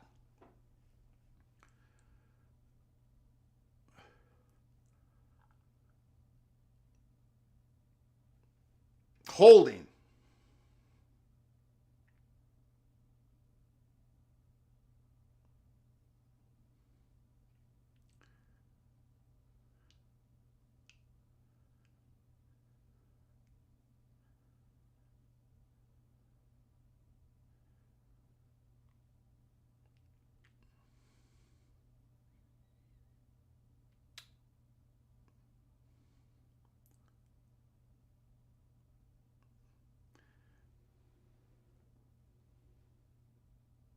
Going after Elijah Surratt at the line, down the sideline, trying to do a back shoulder throw, but he was well covered. 2nd and 10.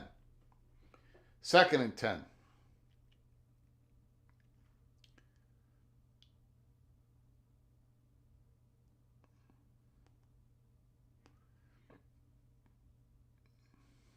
I think Indiana's going to try to pop a run here.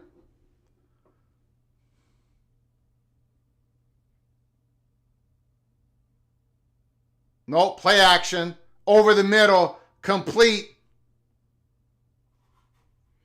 Another first down. Holy smokes. Miles Price. We talked about Miles Price. Number 4, Miles Cross. Keyshawn Williams. They've all got catches. This is what they do. They move the ball around. A lot of targets. Another completion of Price. Gets a few yards. Breaks a tackle. 2nd down, what? 2nd down and 6. 2nd down and 7. And again, Indiana was down here before but threw an interception. They need to come away with points. 5 minutes to go in the second quarter.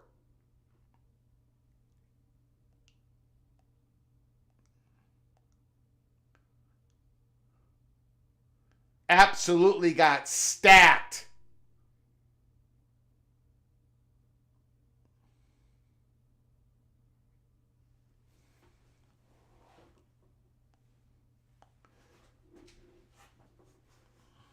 We got a 3rd and 5. It looks like a long 5. It looks like 5 3/4.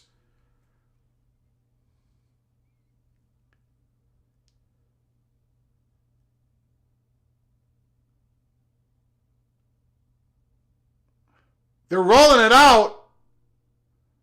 Boy, I don't know what they're doing here. That was a snap to the running back. Notre Dame was all over it. Nothing is quite working the way Indiana thought it would be working.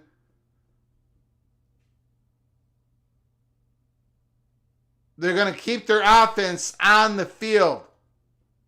4th and 4.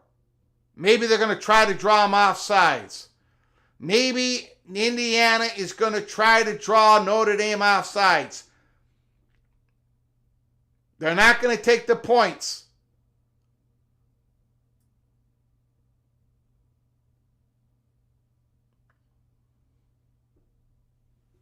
Timeout on the field.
BJ wants Indiana to take the points. I would as well. Get the 0 off the board.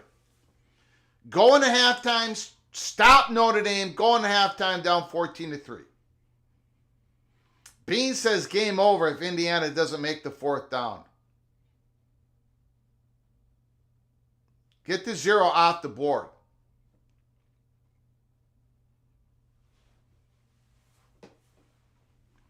I mean, what if Notre Dame comes out in the second half and they start making mistakes? Some unenforced errors, just whatever. You got to be there for the opportunity, just in case Notre Dame starts screwing up, to take advantage of it. Don't play yourself out of the game in the first half. Kick the field goal.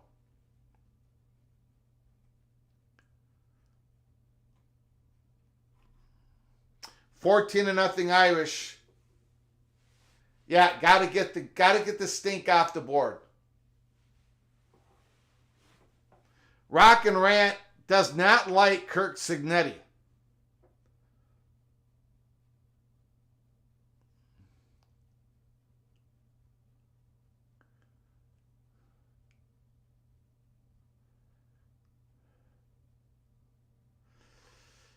What adjustments will you make? They're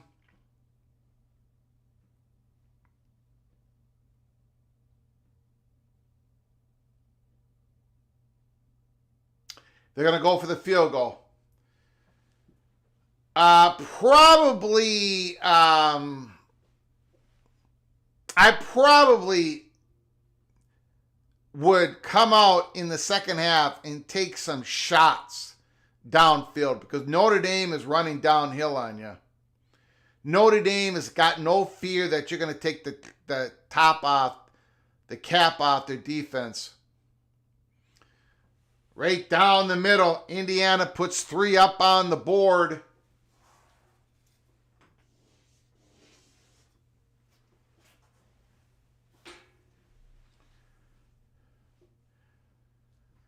Okay, hopefully, Curtis Rourke, he might have gotten a little bit of confidence there, right?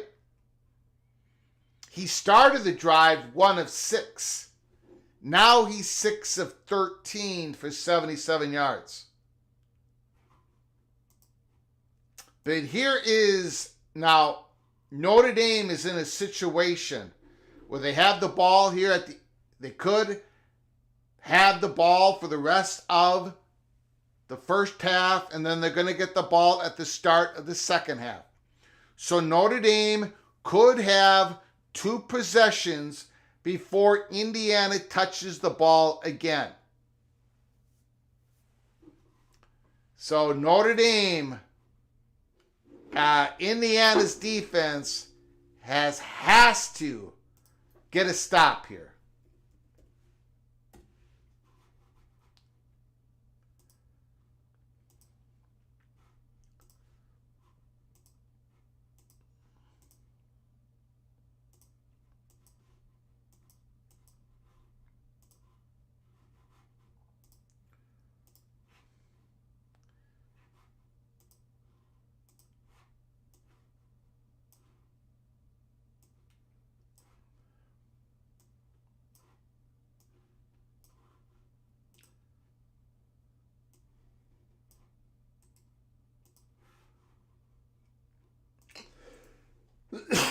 Excuse me.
Notre Dame could potentially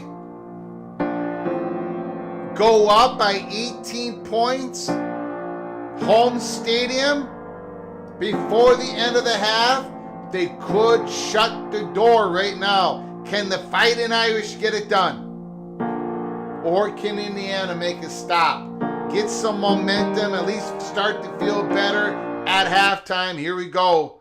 Ricky Tungate, now we need a stop. Mr. Hoosier is in the house. Yes, you need a stop right now.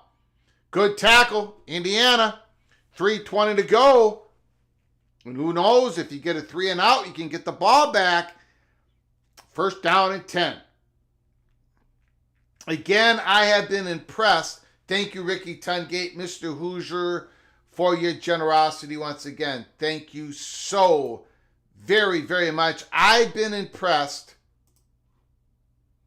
with how Riley Leonard, how composed he has looked tonight.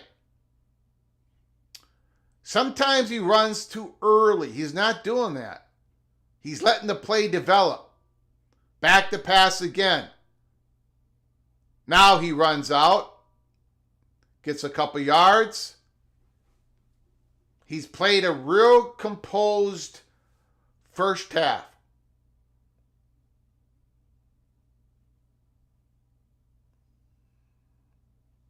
.309 to go. Notre Dame, they want to take up all the time, drive down, get some more points, and then they start the ball. Start of the second half, Notre Dame gets the ball. So they can really do some damage here. Riley Leonard. It looks like Jeremiah Love is in back of him.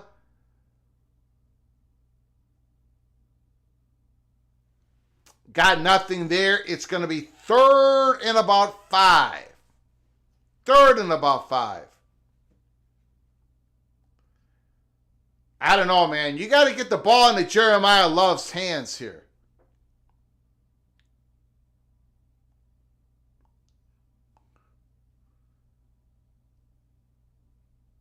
You're going to do this possession. Williams is in the game. Where is Jeremiah Love, by the way? Williams is in the game. Their third running back is in the game. This is strange. Is there some injury I don't know about? What's going on? 2-minute timeout, 2-minute warning, whatever you want to call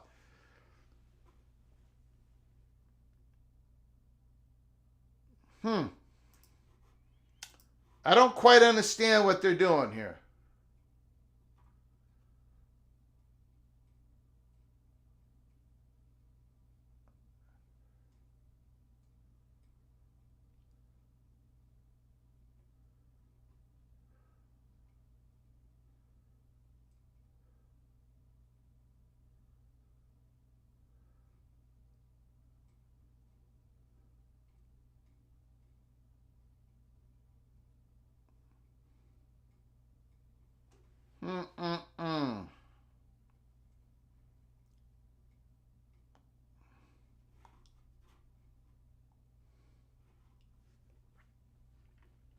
Outside of the 98-yard TD run, Indiana is only allowing 2.6 yards per carry.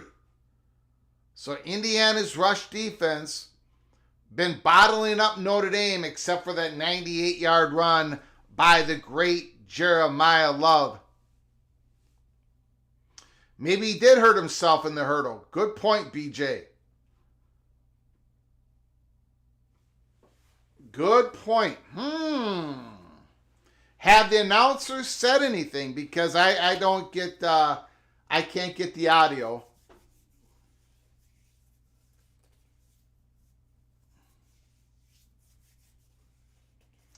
Daniel Montcastle, ooh, Mr. Hoosier, epic comeback. Being queued up. Oh boy, that's the confidence. That is the confidence we need. Right there. Right there.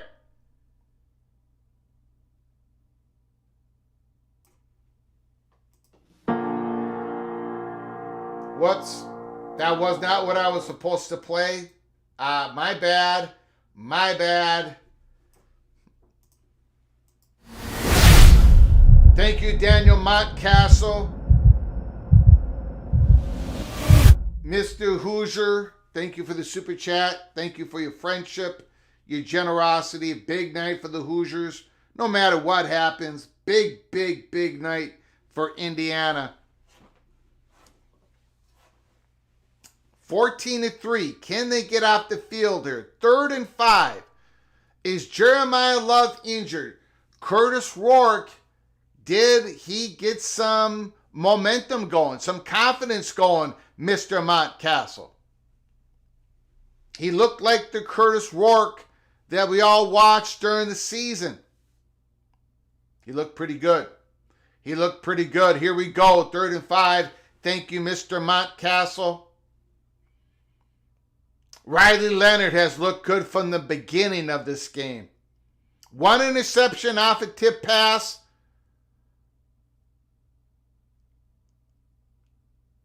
I don't see Jeremiah Love again. Okay, that was a jump pass by Riley Leonard. He jumped up while he threw the football. Complete. First down, Notre Dame. Holy smokes.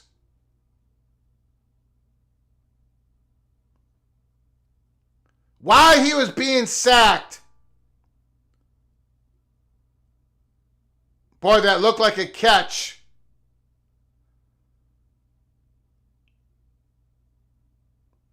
They're going to give him a catch. It was ruled a catch.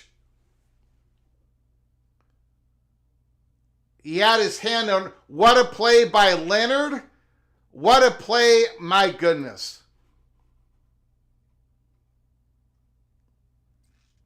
Fajon again with the play.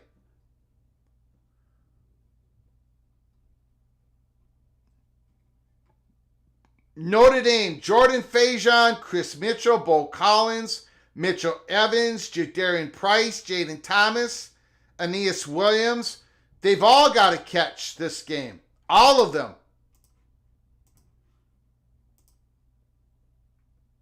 My goodness. That was, wow. That would have been Indiana's football. Leonard was getting sacked while he threw the ball.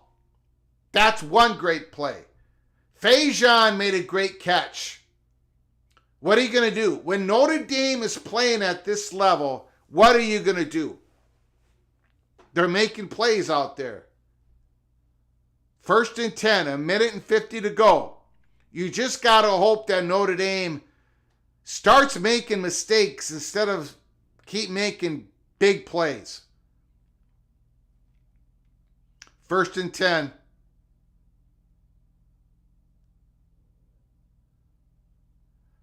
Leonard back to pass, getting rushed, gets out of it. Man, is he playing some football tonight. 7 yards, 2nd and 3.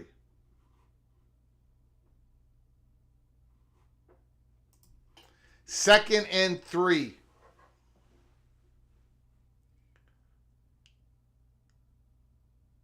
Organizing the offense. Leonard, Notre Dame still has 3 timeouts. You could call a holding there if you wanted to. You could have called a holding there if you wanted to, but they did not. 1st down, Irish.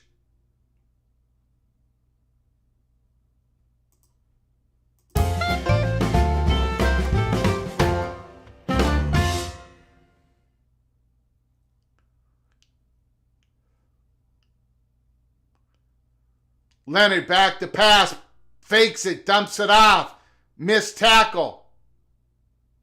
It's going to be 2nd and 1.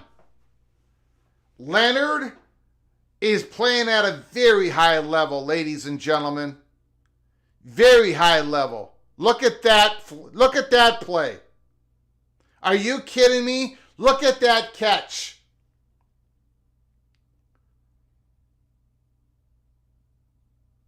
First time out, Notre Dame. My goodness.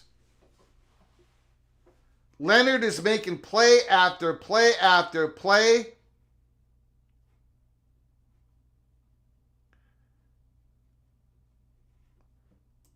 I don't know why you need to do that against my Vikings, Vox.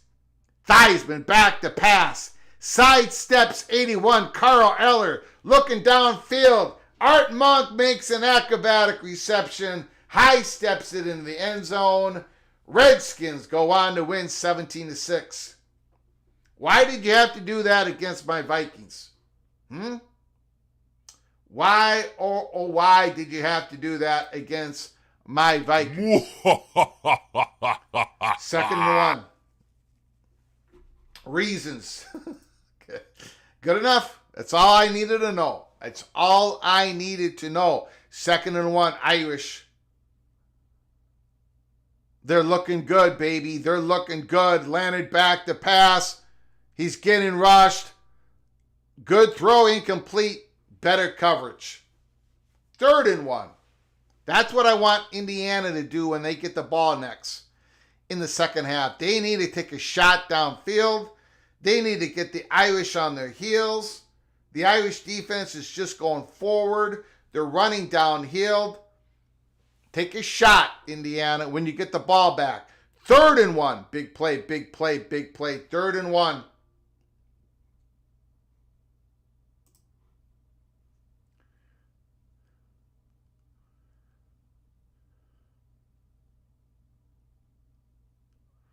Broken tackle. First down, Notre Dame. 35-yard line. Aeneas Williams is now getting the rock. Where's Jadarian Price? Where's Jeremiah Love? Incomplete. Good coverage. Good coverage. What's going on here?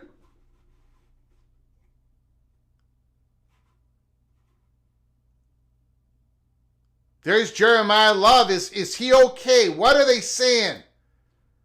What is the announcer saying on Jeremiah Love? Let me know. Because Notre Dame's going to need him against Georgia if they win this game.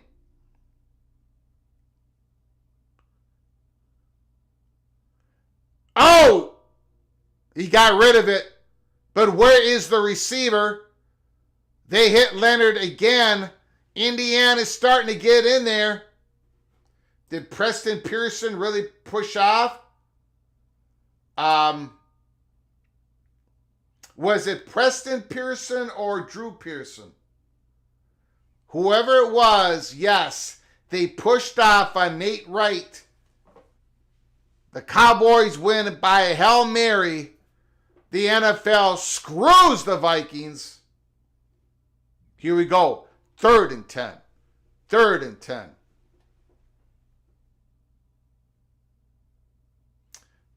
Indiana's starting to get some pressure on Leonard. 20 seconds to go. Notre Dame's got 2 timeouts.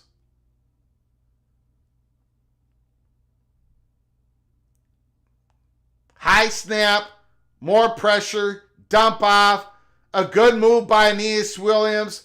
Gets out at the 31-yard line. 10 seconds to go. 4th down. Notre Dame's going to try to kick a field goal here. This is going to be a tough one. It's a 48-yarder. It's cold. It's wind. 48-yard field goal attempt by Notre Dame.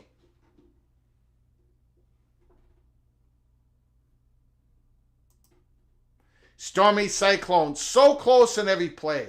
Indiana might have run into the luck of the Irish. This is a big play here because if the Irish miss this field goal, at least Indiana can feel, okay, we survived this possession. Now Notre Dame will get the ball at the start of the second half. If we survive that one, now it's game on. It's game on. Here we go. Now, at halftime, I'm going to be taking a 15 to 20 minute break. I'll be back at the start of the second half. I hope you join us for the second half of the playoff game. Indiana, Notre Dame, playoff game number 1 out of 11. Hey, that's a good kick. That's a good kick. Holy smokes. Notre Dame is doing everything right.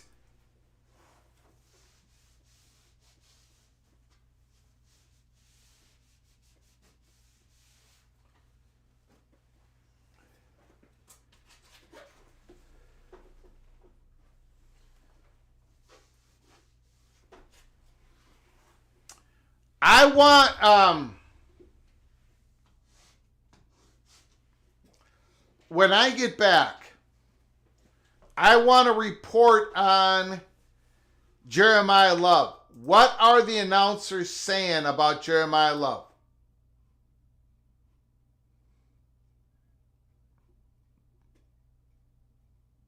Is he okay? Is it just...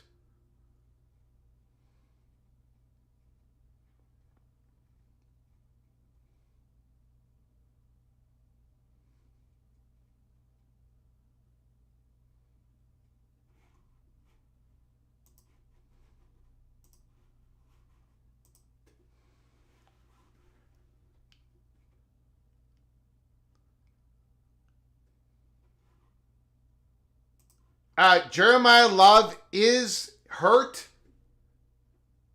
Is that what we're talking about here? Is Jeremiah Love hurt? Is it his right knee? That is a big, big deal. If Jeremiah Love is hurt. Wow. AMAC, can you confirm? Is that what you're saying? Jeremiah Love's right knee? Let me know in the chat. 1st and 10, 25-yard line, Indiana. They're going to run that ball. Get a few yards. Okay, we're going into halftime. Guys, 17-3 Irish. 17-3 Irish. They said it's precautionary. It was tight before the game and it's acting up. All right. All right. We'll keep an eye on that story. That could be a big story. I will be back. I will be back for the second half. 15 to 20 minutes. Please join us for the second half. I'll see you guys in a little bit.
Second and long. Second and long.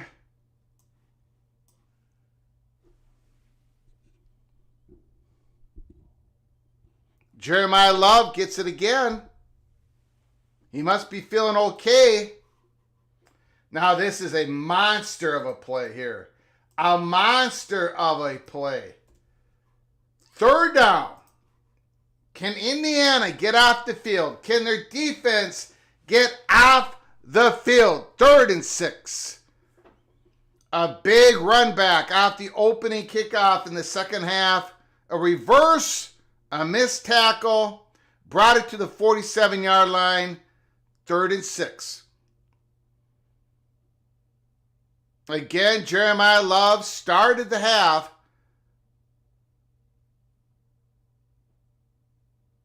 Incomplete. Indiana defense looks like they're going to get off the field. You got to punt the ball, Notre Dame. You got to punt the ball. Finally, Notre Dame drops a pass. They've done everything right. They have done everything at an elite level. They're going to punt it. Indiana survives the possession. The 2 possessions, Notre Dame, their last one in the first half, their first one in the second half, Indiana only gives up 3 points. That is a victory. Now all Indiana has to focus on is we have got to be the first team that scores a touchdown in the second half. We have to be the team that scores the first touchdown. And if that happens,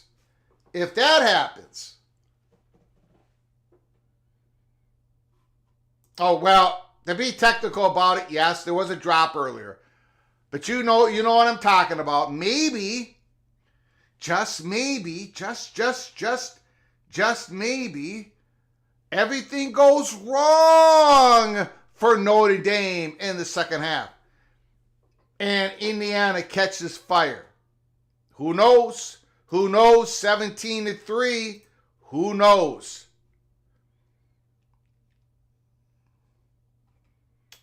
That was a very... look, let's be honest here. Let's be honest. Notre Dame did not do what they wanted to do the last 2 offensive possessions. They did not close the door.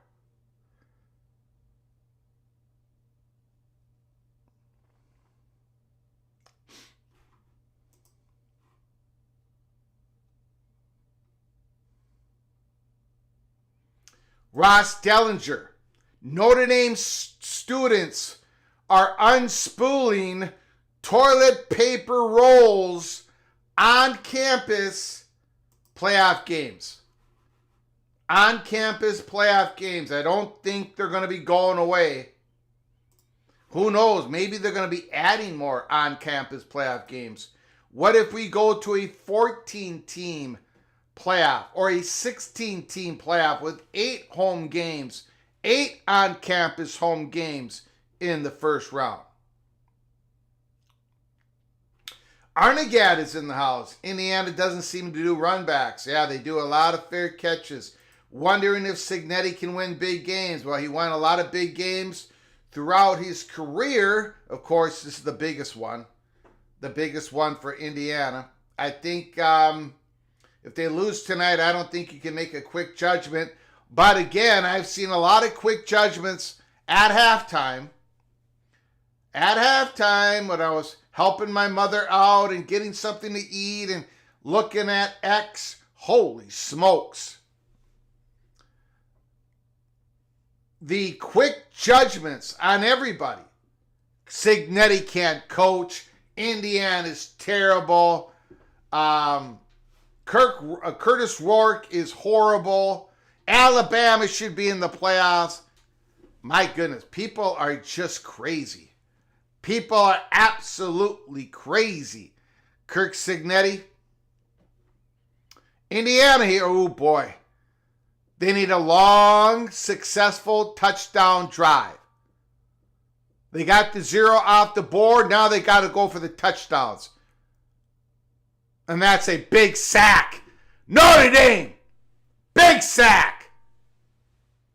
And somebody's down. We've got an injury. We've got an injury. Oh boy, this is what happens. Hopefully Riley Mills is okay. Senior from Lake Bluff, Illinois. You don't want to lose anybody here. I mean, this is a long playoff run. Notre Dame's got to win 4 games to win the national championship. 4 of them. I mean, Georgia is sitting there.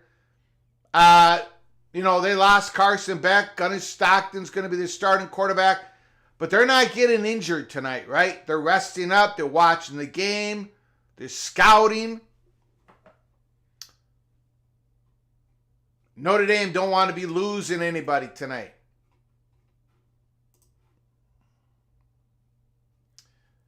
That could be a mammoth loss for Notre Dame.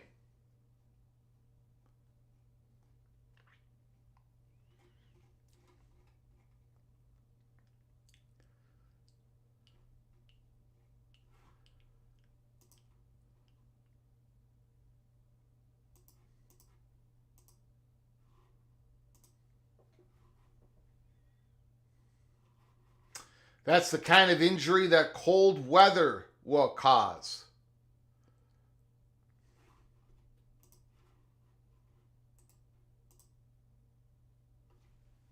Daniel Montcastle. Looks troublesome for Mills. Riley Mills went down clutching his right knee. Now he's being helped off the field by the Irish training staff. Would be a brutal blow to this defense. Again, playing in the first round on Notre Dame says, well, we don't need that first round bye. We don't play a conference championship game, right? We don't need a first round bye. We don't need to be in the conference. Riley Mills, big time defensive lineman, is down, injured, and he may be done. Helmer Henderson, 4 fingers is the new salute to the Buckeyes. I get it. 4 in a row, I get it. Super chat, Mr. Wolverine, Helmer Henderson. Don Scruggs, Mr. Georgia Bulldogs. Again, looking to play possibly Notre Dame. If Notre Dame wins this game, and Notre Dame just lost a big-time defensive lineman. Big-time defensive lineman. Thank you, Helmer Henderson, for your super chat, for your generosity. Appreciate it so very much. It's a second and a mile. Second and a mile for Indiana. You gotta let it hang out there, my man. You gotta chuck the ball now. You gotta chuck it. 2nd and 18.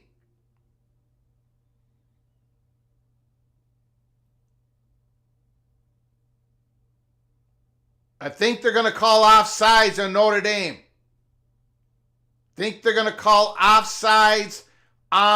Notre Dame. I don't think that was illegal procedure. We'll see what the call is. I don't think Indiana moved. I could be wrong. I think that's offsides Notre Dame. Offsides Notre Dame. All right, 2nd and long. Not a country mile anymore.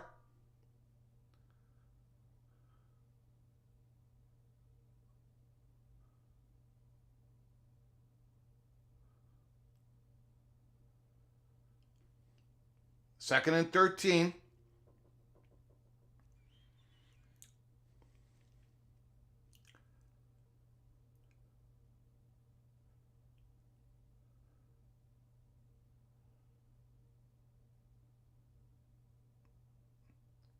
Boy, Notre Dame is all over that play.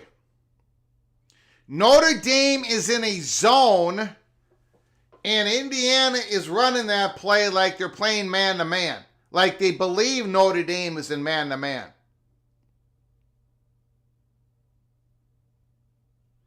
Not quite sure what's going on with that type of play call. You've got to be able to recognize, using a man in motion, if Notre Dame's going to be in man or in zone. Anyways, 3rd and 11. Indiana desperately needs a first down here. They don't want to punt it this deep. Rourke back to pass. Oh, okay, all right. The right tackle got destroyed on that play. 77 got destroyed on that play. The right tackle. I'm sorry, 75. My bad, 75. The right tackle. I don't even think you recognize that number 30 was rushing in. Okay, this punter, man, he's been struggling tonight. Okay, he got off a good one. He got off a good one. You can't expect any more than that. Good coverage by Indiana, but here's Notre Dame again. Now they can start shutting the door. Now they can start shutting the door. Signetti is not happy.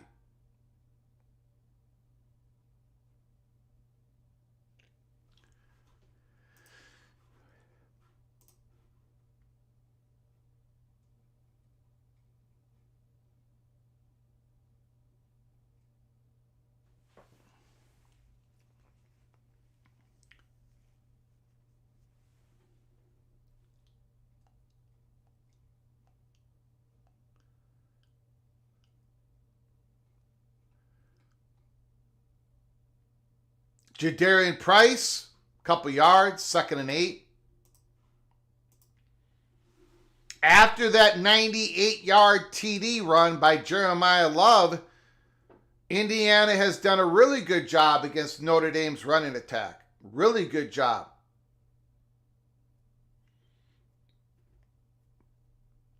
Second and 8. Notre Dame trying to close the door here. Jadarian Price. Leonard rolling out. Wide open. First down. Notre Dame.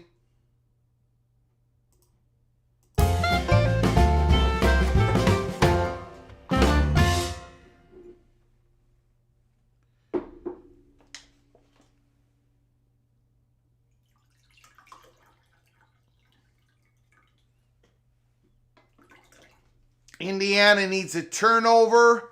Indiana needs a magical moment in this game. A magical moment. CJ West has got to get in there. 1st and 10.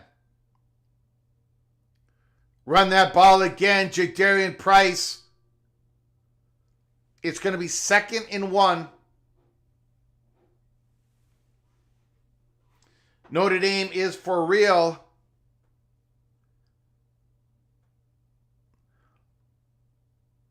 I think the only thing that might give Notre Dame fans a little bit of a pause is the health of Jeremiah Love, and they might have lost Riley Mills for the rest of the playoffs, or maybe not. Maybe not. Notre Dame has lost quite a few guys this year, but they're so deep. Riley Leonard getting rushed. Again, Riley Leonard getting rushed, and he makes a play. And the receiver catches the ball. Another first down for Notre Dame. Riley Leonard has looked fantastic tonight. 19 degrees, 20 degrees, 29 degrees, whatever it is. He's playing so good in the pocket tonight. 20-yard line, 1st and 10. Handoff. Jadarian Price for a yard. Greg the Gold. I'm 3-0 against the spread in the bowl games And Notre Dame, I've got the Fighting Irish covering. So do you guys, by the way. You guys are also 3-0 in the bowl games, and you also have Notre Dame covering.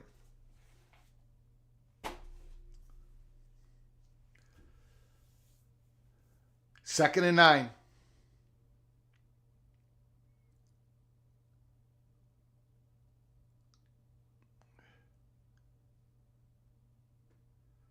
Sacked. Riley Leonard sacked. 26-yard line.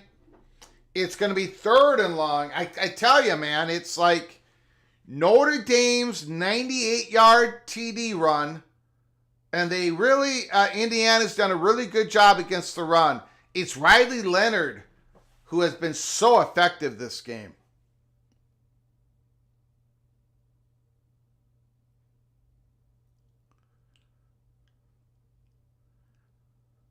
Third and 14, excuse me. 3rd and 14. Leonard back to pass, getting blown out of there. No, they threw the flag. No! He was still on the field. You can't call that. That's a running quarterback.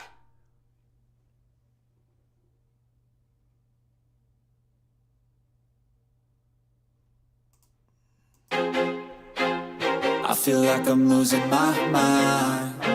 Is everybody in the world blind? Please, Lord, give me a sign, a sign.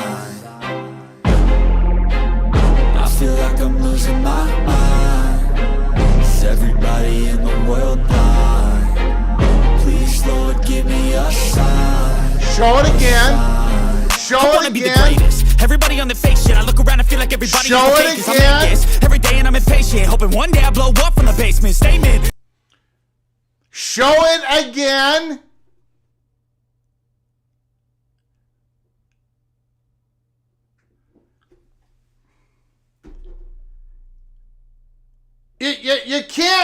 You can't stop yourself. The guy is on the field. There's no way for him to stop. You can't,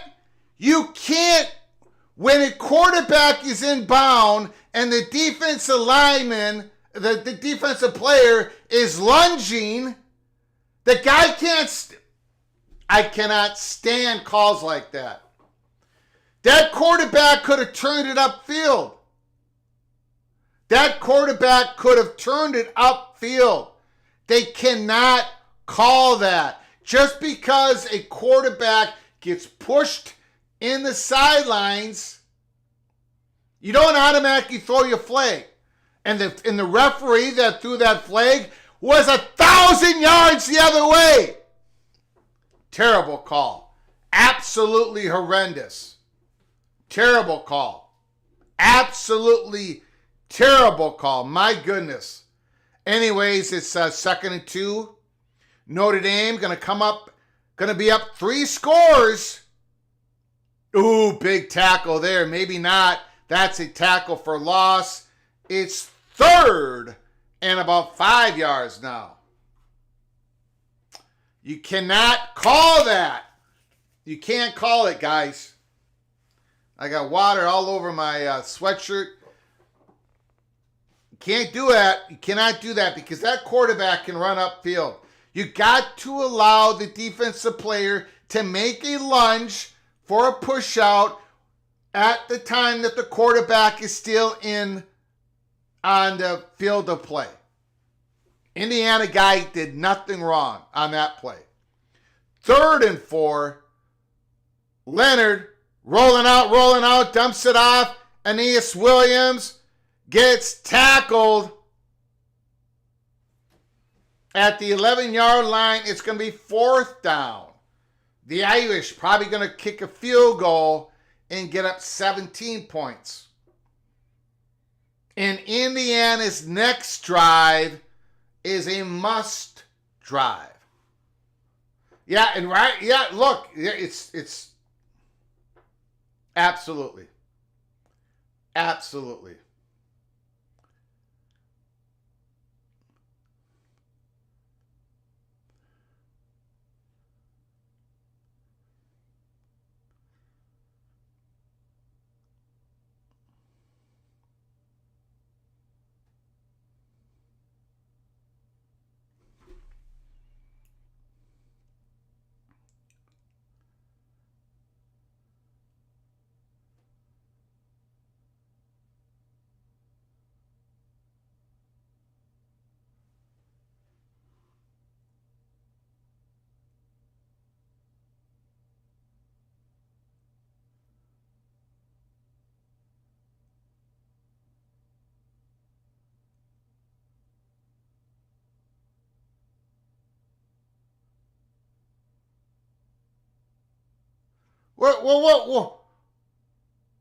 What just happened?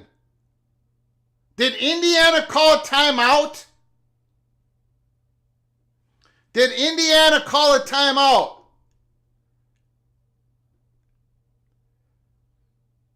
Did Indiana call it? Unbelievable. Wow.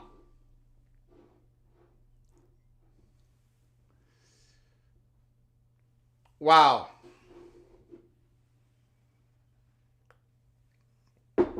Wow.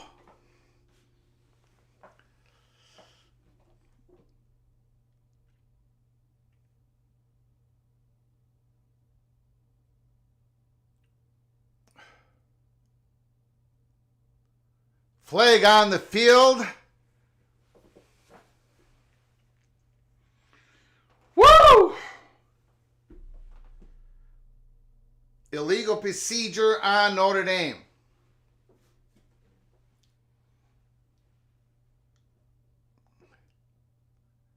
Yeah, again, Notre Dame is an excellent football team.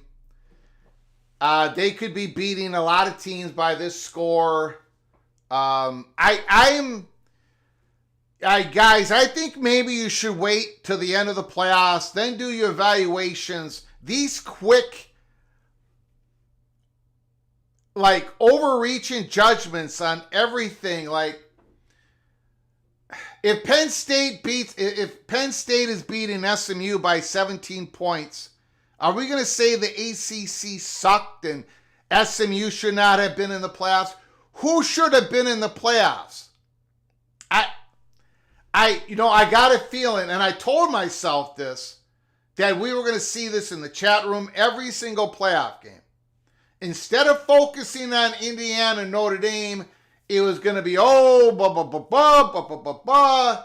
it's already started. And this is the first playoff game. We have seen this. I'm not just talking about David, and Dave's fine. And I'm fine with all you, but I'm just saying, man, you guys have started early. This is not a 3-game playoff. This is an 11-game playoff. And if it's going to be like this for every 11 games, I'm seeing it all over chat. I'm seeing it all over X.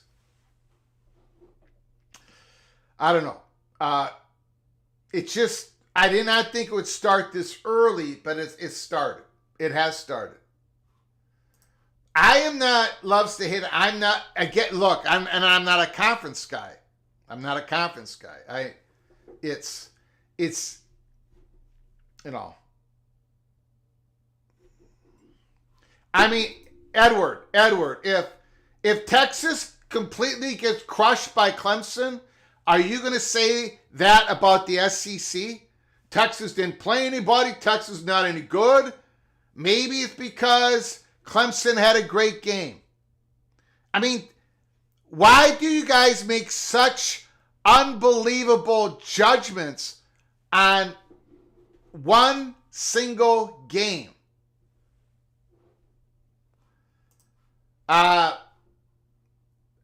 Texas Tech in Minnesota. Well, we'll see about that. Don Scruggs, Texas does kind of suck. Lot of drama. Texas, Clemson tomorrow. Penn State, SMU. And the Buckeyes and the Volunteers. Ryan Day. A lot of pressure on Ryan Day tomorrow night. Quinn Ewers. Is he okay? Is he ready? Or are they going to have to put Arch Manning in? We're going to be doing watch parties all day tomorrow.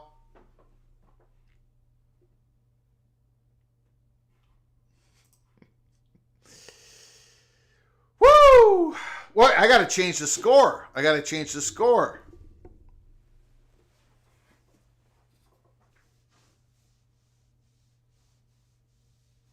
It's, Indiana's this has got to be a touchdown drive right here. All right? Field goals don't get you anything. This has got to be a touchdown drive. You gotta solve the Irish pass rush. You gotta solve that. You gotta solve that.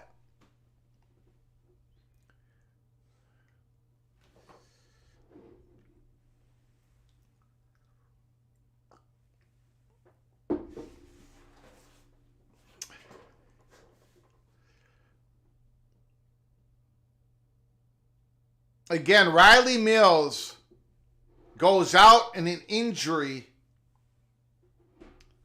If Notre Dame, look, he's limping around. If Notre Dame wins this game, they're going to be playing Georgia, possibly without the great defensive lineman.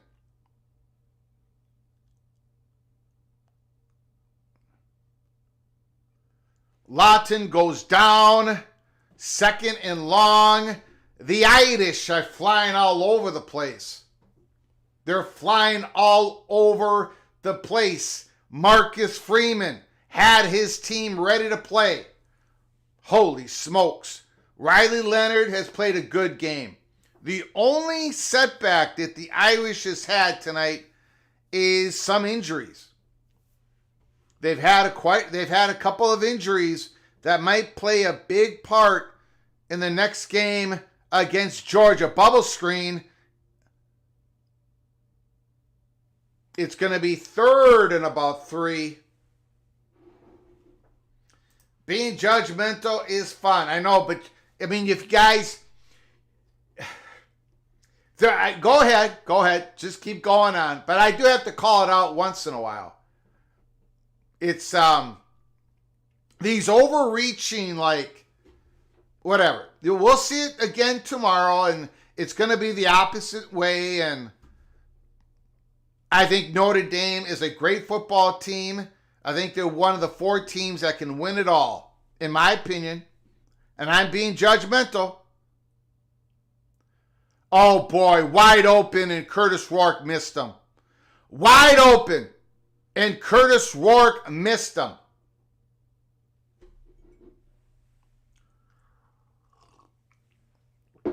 Wow.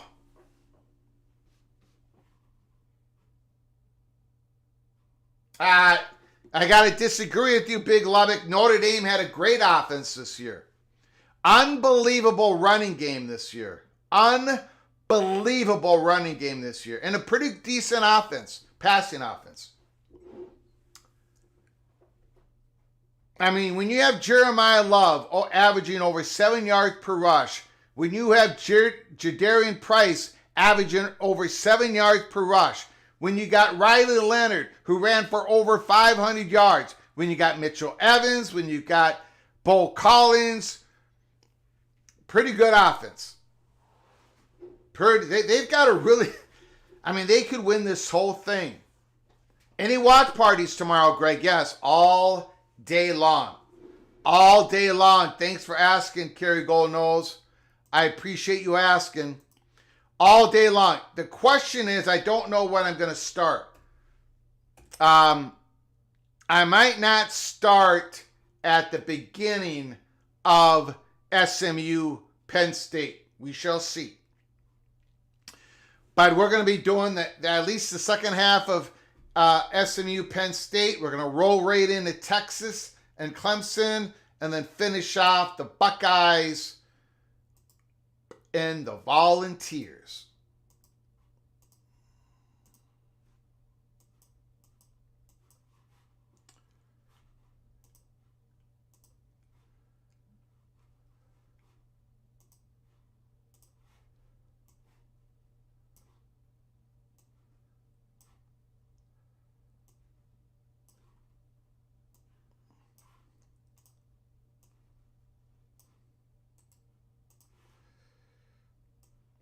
And remember, I mean, you know, every single week for like the last 5 weeks, I've been talking about how, you know, Notre Dame, they're really good. They're whipping people. They look great. They look great. They look great. And how many times in the chat room was, yeah, but they lost to Northern Illinois. They should not be in the playoffs. I mean, we could sit here in the chat room, all of us together, and basically eliminate everybody, because everybody's got flaws. We could sit here and eliminate everybody but Oregon, and then give Oregon the national championship. Right? Thank you, Kerry Gold Nose. I appreciate Super Chat.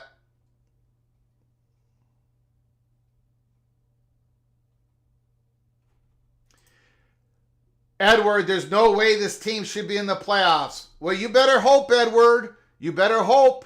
You better hope that Texas looks great, that Georgia looks great, because you're building yourself a case in which if you don't look good, if you lose, that means you shouldn't have been in the playoffs.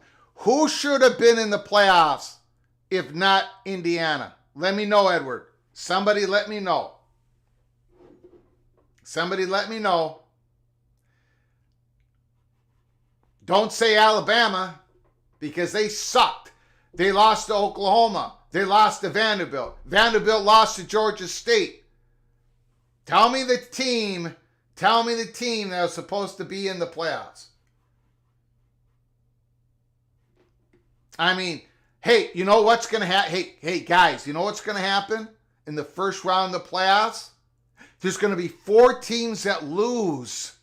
4 teams that lose. And those 4 teams should not be in the playoffs. They shouldn't be. They lost. They shouldn't be in the playoffs. All right. Army should have been in. There you go. Except for Navy took them out. Army versus Navy.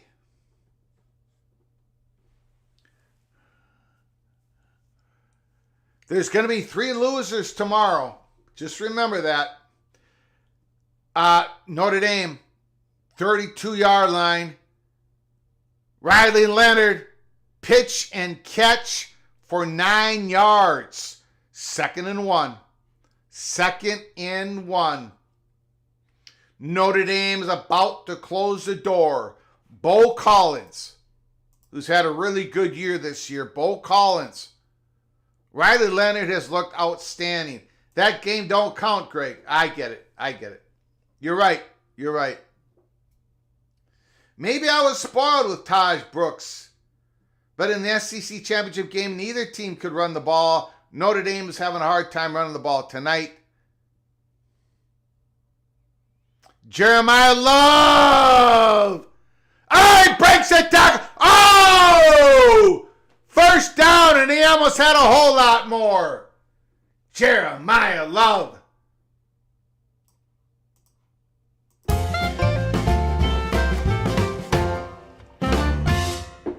Terry, Aloysius, Himalacious, Connotacious, Sacrilegious Nord. Big day in the FCS tomorrow. Go Jackrabbits. Go South Dakota State.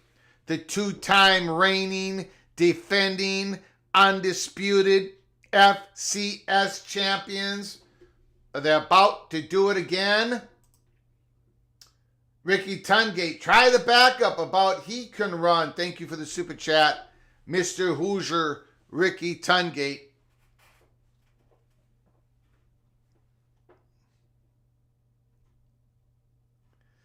Don Scruggs, you can't spell sugar without Georgia.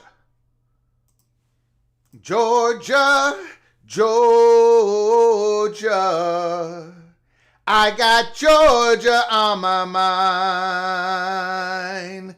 Gunnar Stockman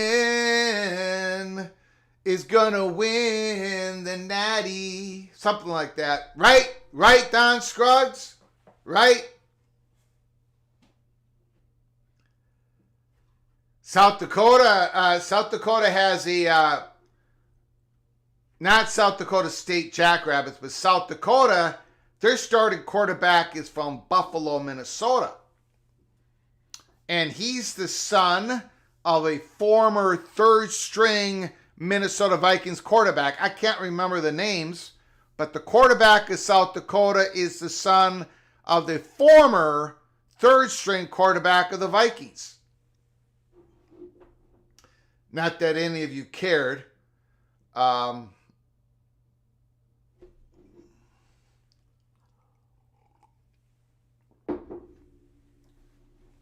Yeah, and you know what? We've had blowouts. Keep chopping. We had non-competitive games in a 4-team college football playoffs. We need to get used to these type of blowouts in a 12-team. We also have blowouts in the NFL playoffs. We also have blowouts in Major League Baseball. We also have blowouts in NBA playoffs. We have blowouts in every single sport. It's okay if we have them in college football playoffs. It's okay. It doesn't mean the wrong team made the playoffs. It doesn't. It just means there was a big win by one of the two teams.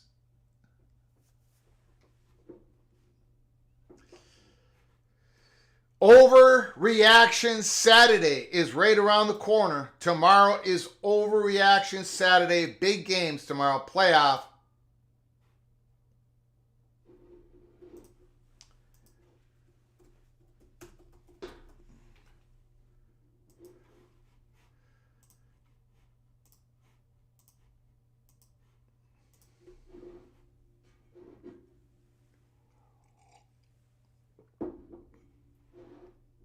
Bauman. There we go. Bauman. Bauman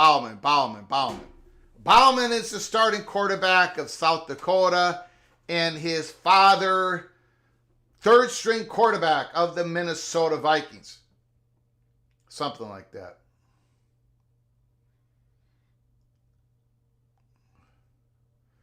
No mariachi music once again.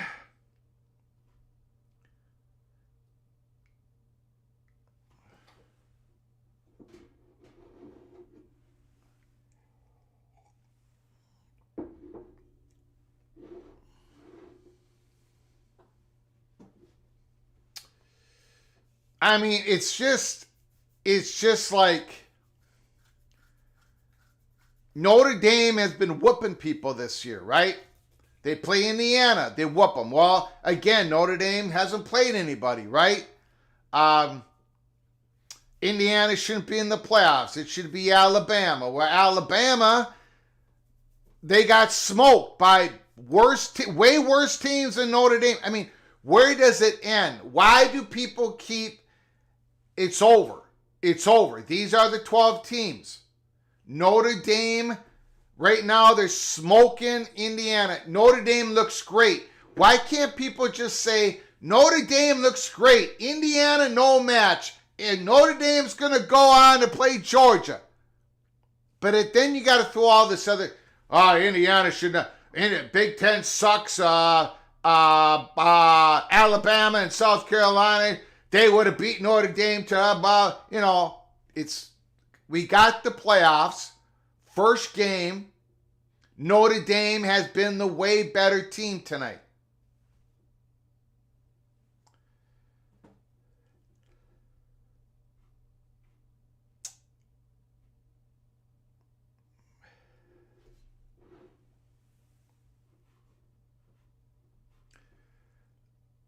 Riley Leonard, man, does he look good tonight? Holy smokes.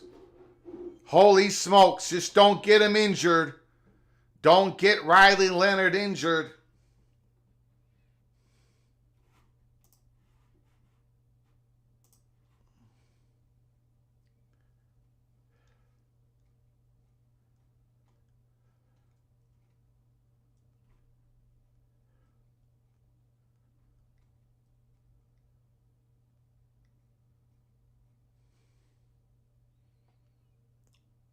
Oh, man,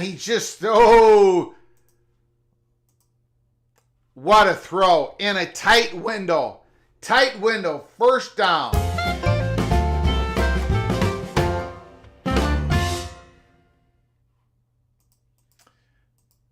Terry Aloysius, Himalaysius, Connotacious, Sacrilegious, Nord. I'm disappointed in this game, but Greg says there will be games like this. Absolutely.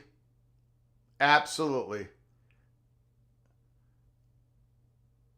Absolutely. Papa K, this is way better than a 14 playoff. I agree.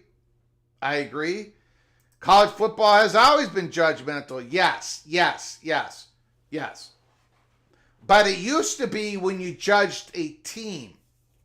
right? When you judged a team. I mean, now we're getting to the point where we always come up to the same point. After everybody does their circular arguments, basically, pretty much everybody sucks. That is the final conclusion. Every time we get into this, who has this team beaten? Who has this? And eventually nobody is any. Let me tell you something. The top teams, the top ranked teams, either have no losses or one loss or two losses. There's not many losses in there, right?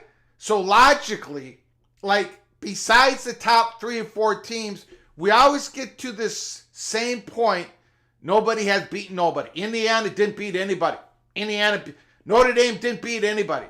I heard that all year long. Notre Dame didn't beat anybody. Okay? But Notre Dame looks great. I mean, Notre Dame is a great football team. Indiana was a very good football team. They didn't beat anybody.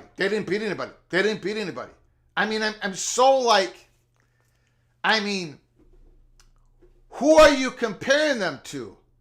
You're not comparing them to a flawless Alabama team, right? Alabama, who lost 24-3 to Oklahoma. Alabama, who lost to Vanderbilt. Alabama, who lost 3 games. You're not comparing these teams to flawless teams. You're just not. So get over it. That's what I'm trying to say. Get over it. It's over. And I mean, and I'm going to be blunt here. I'm going to be very blunt. The SEC fans, I guess you call them SEC fans, like Big Ten, SEC fans, 95% of you did not give Florida State any grace at all. When they went 13-0, they didn't lose a game, and they were not able to go because of a projection because their quarterback lost. While Alabama, 9-3, absolutely sucked at the end of the year, and supposedly we're all supposed to say, well, Indiana's not, they shouldn't be in there, SMU shouldn't be in there for Alabama. I'm going to be blunt. Give me a break. I've already gotten 4 DMs tonight by Alabama fans. 4 of them. And I've given them all the same answer. Who cares? At this point, who cares? Alabama has been eliminated. Indiana's about to be eliminated. There's only going to be one team that wins this thing. Notre Dame will beat Georgia. Wow. My goodness, a block. Lateral again, young man. Holy smokes. Gunner is coming for you, Golden Domers. Yes, Alabama will make lots of playoffs. Great program. Great football program. But, Alabama could have made it. Right? The committee said it was that close. They could have made it. They could have. They almost did. They didn't quite. Like Miami fans have an argument. I just don't hear all the complaining from it's overwhelming at times.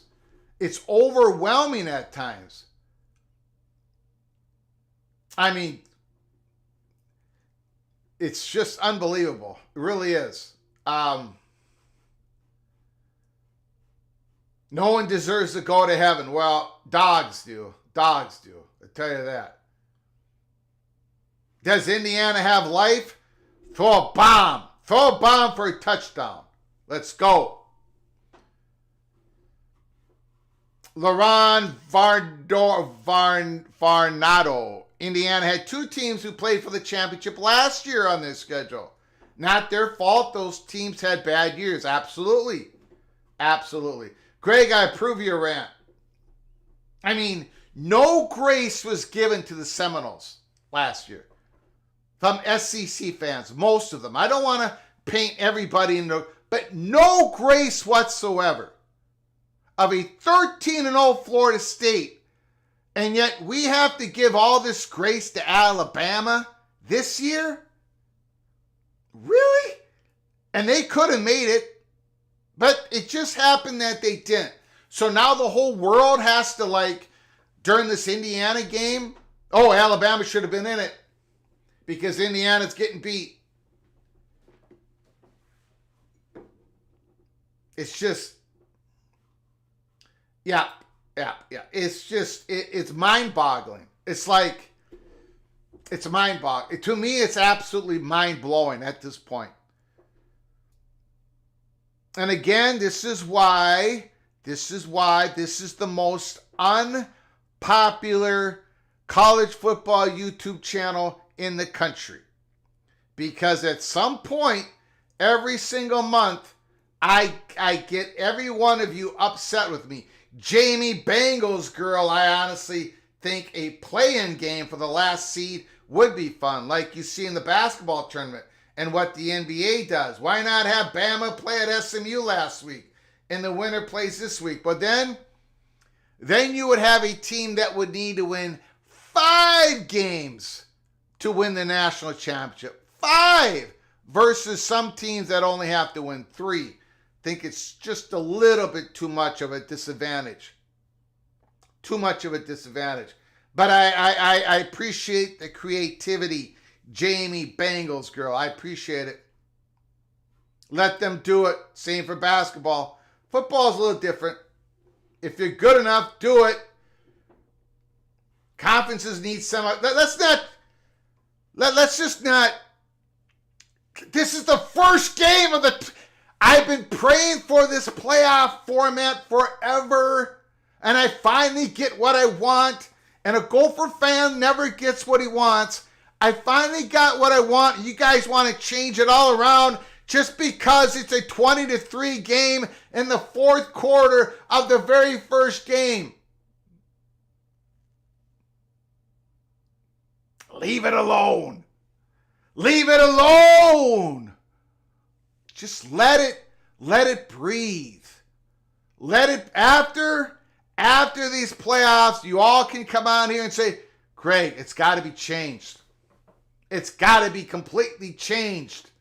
Let this breathe a little bit. Slant pass, first down, Indiana, to the 47-yard line.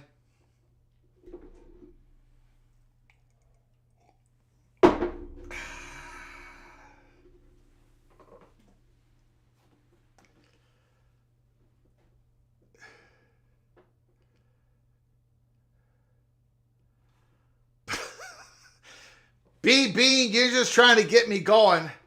You're trying to get me going, B-Bean. Playoff blowouts never hurt the NFL. Never hurt the NFL.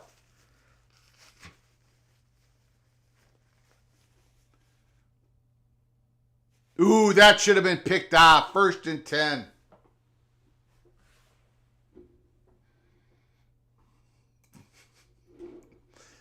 Thank you, B-Bean.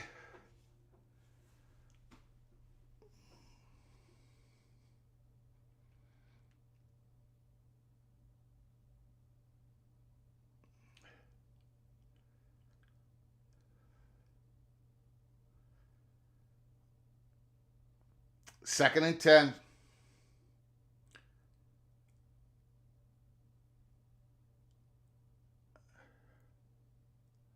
They could have called a holding on that. I think that offensive lineman held. They did not call it. 3rd and 10. What college stadiums have you been to, Greg? Not many. Not many. Not many. And I'm not going to get back to the Huntington Bank Stadium anytime soon. Because I do this show, right? I do this show. I'm here every Saturday, every Thursday night, every Friday night, every Saturday night. Watch parties, watch parties, watch parties, watch parties. 3rd and 10. Rourke back to pass. The blitz did not work. Great defense by Notre Dame. Outstanding. They got the rush and they made the play on defense.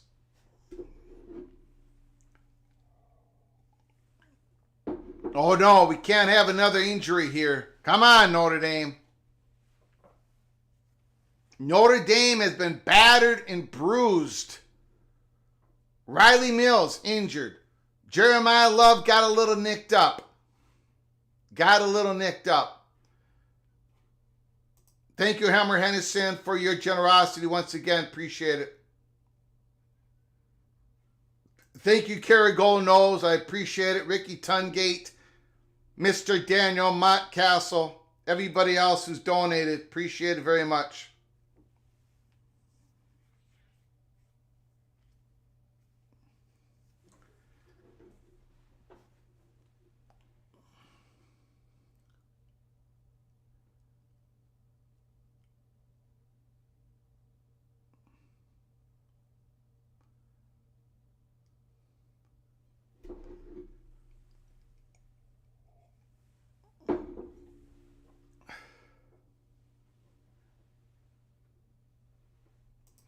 For the record, PATC chat is very lenient with PTO, Flugar. Is that pay time off? Is that what you mean by PTO, pay time off? The Irish defense is stifling, and they're missing Morrison. Benjamin Morrison. He's going to be drafted in the first round of the NFL. Oh boy, this game shows Indiana played a cupcake schedule. Well, so did Notre Dame.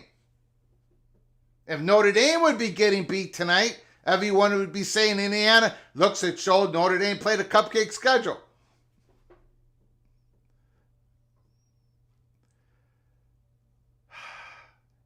Sometimes a team beats another team. Sometimes the better team wins, and that's what's happened tonight. I'm done with it too. I just can't. I'm like, I mean, what else? Like, I don't know. I mean, no grace was given to Florida State, but yet we're supposed to give all this grace to Alabama. It doesn't make any sense. None of it. None of it makes sense. None of it. They lost 24-3 to Oklahoma. They lost to Vanderbilt. They lost 3 games. What are you supposed to do? Just automatically put them in? It makes no sense. None whatsoever. Indiana going to punt it again on a 4th and 11. Why don't you just go for it? Fake punt, fake punt, fake punt. Fake punt. Fake it. Boo. Boo.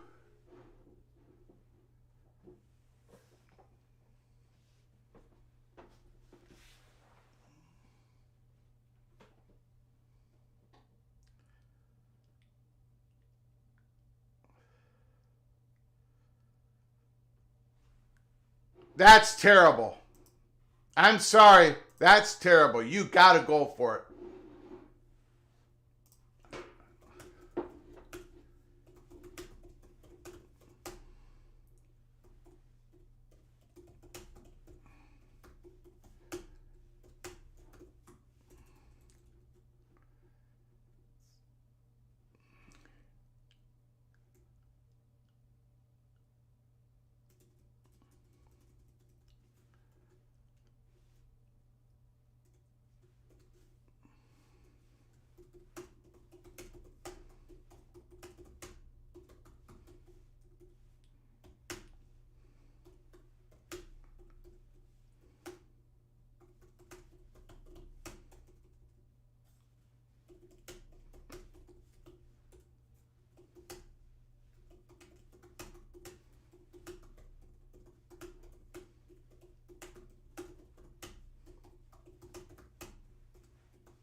I don't, and Don Scruggs, let open the phone lines. Let Indiana fans explain themselves.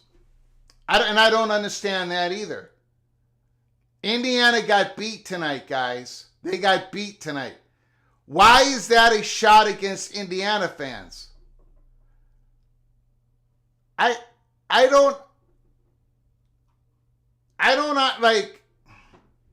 don't get it. I don't. There's something I'm missing with a lot of you. I really am. I'm missing a lot. Tomorrow there's going to be 3 teams that lose. Are those fans going to have to explain themselves? And I don't get it. Well, don't poke, Don. Don't like, are you guys trolling, or is this like, I'm not even a Hoosier fan. I'm not even a Big Ten fan. But I see this. There is this hyper, and I don't even know what the word is, and it's all over the place. It's like we make these unbelievable judgments on a football game in where one team's going to win and another team's going to lose. Indiana fans don't have to explain themselves. They had the greatest season that they've had in 70 years. And they got beat by a better team tonight. Notre Dame was favored tonight. I took Notre Dame. The PATC family took Notre Dame. Indiana, if they would have won, would have been an upset. There it is. There's going to be losers tomorrow. And I can't wait to see how you guys react. I hope you're consistent. But we shall see. We shall see. Few can say they had 11 wins. Alabama won't put 60 points on Purdue. Matt is saying Indiana back to 7-5. We'll see how Indiana, what quarterback they get. I still don't understand. I don't think their quarterback situation has been figured out.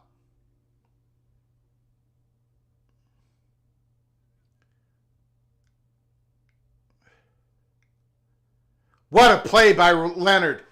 Did you see him dodge the pass rush in the pocket? He stepped up. Look at Riley Leonard's work in the pocket. Oh, they're not going to show it. Unbelievable. Okay, we are going to open up the phone lines. This game is over. 763-260-1333. 763-260-1333. The SEC is upset to have less playoff teams in the Big Ten. And again, why? I mean, I think, again, I have problems with this because I am not a Big Ten fan. I'm a Gopher fan. If the Big Ten has one team or 2 teams, I don't care. I'll make my opinion known on what team should make it in. Right? But it ain't going to be based on my conference bias.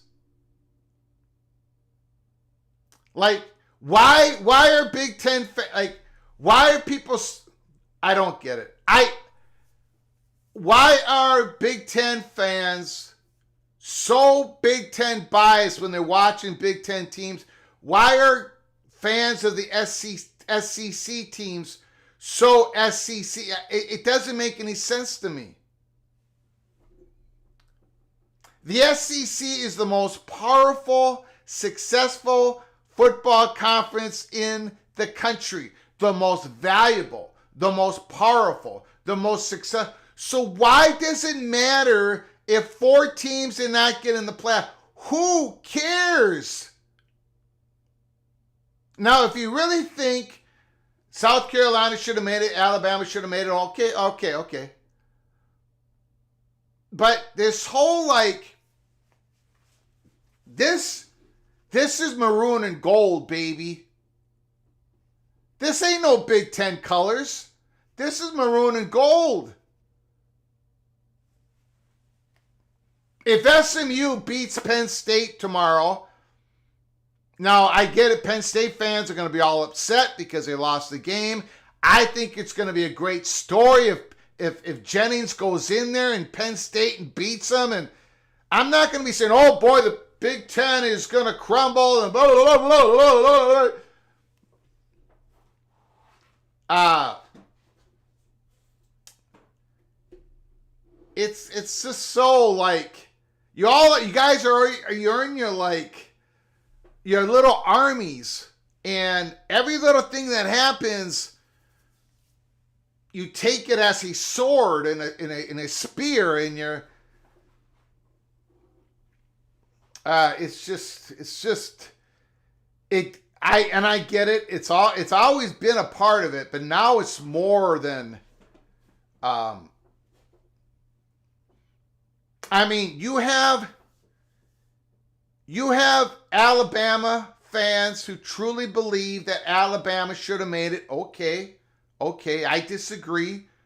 We agree to disagree. But you have all these SEC fans of these SEC teams coming and saying, yeah, Alabama should have made it. They all agree. Well, how can they possibly all agree? I mean, how can they all possibly think the same way? Why?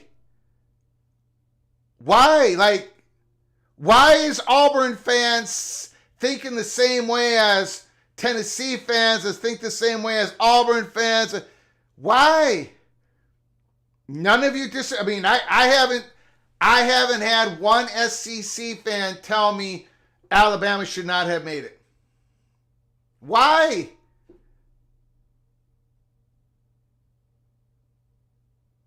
I mean, it makes no sense. It really doesn't. I mean, Alabama, the SEC does not get hurt at all if they don't have 4 teams. Like, not at all. Not at all. Are you kidding me? The SEC is the most powerful, valuable, successful conference in the country. And it doesn't change because Alabama did not make the playoffs. It's like a pimple on an elephant's tail. It means nothing in the grand scheme of things. It meant something for Alabama fans. I get it. There is no bragging rights that the Big Ten got 4 teams in and the SEC got 3. There's no bragging rights to that. There's nothing. Indiana got in. Great for Indiana. Penn State got in. Great for Penn. There's no bragging rights, in my opinion. Indiana's making the Big Ten look bad.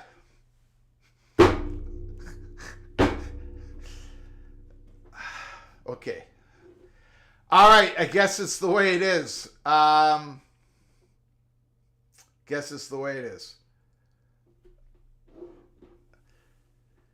We got another phone lines are open. Everyone is scared to call me now. 763-260-1333. Sometimes, you know what it is, guys? Sometimes, just like the NFL, one team beats another. Right? One team beats another.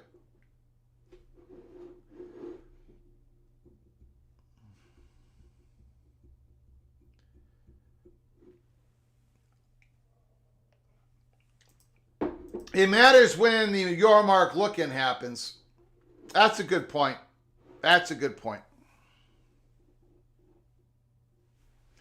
I'm going radio silent tonight. Merry Christmas. Don Scruggs.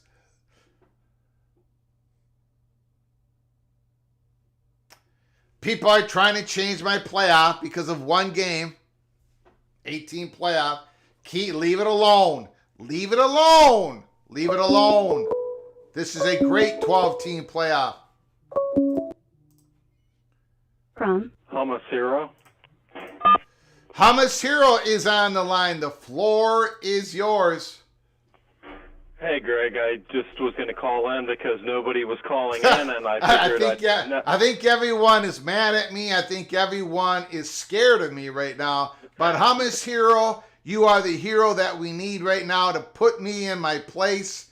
The floor is yours. Oh no, Greg, I'm not trying to put you in your place. I'm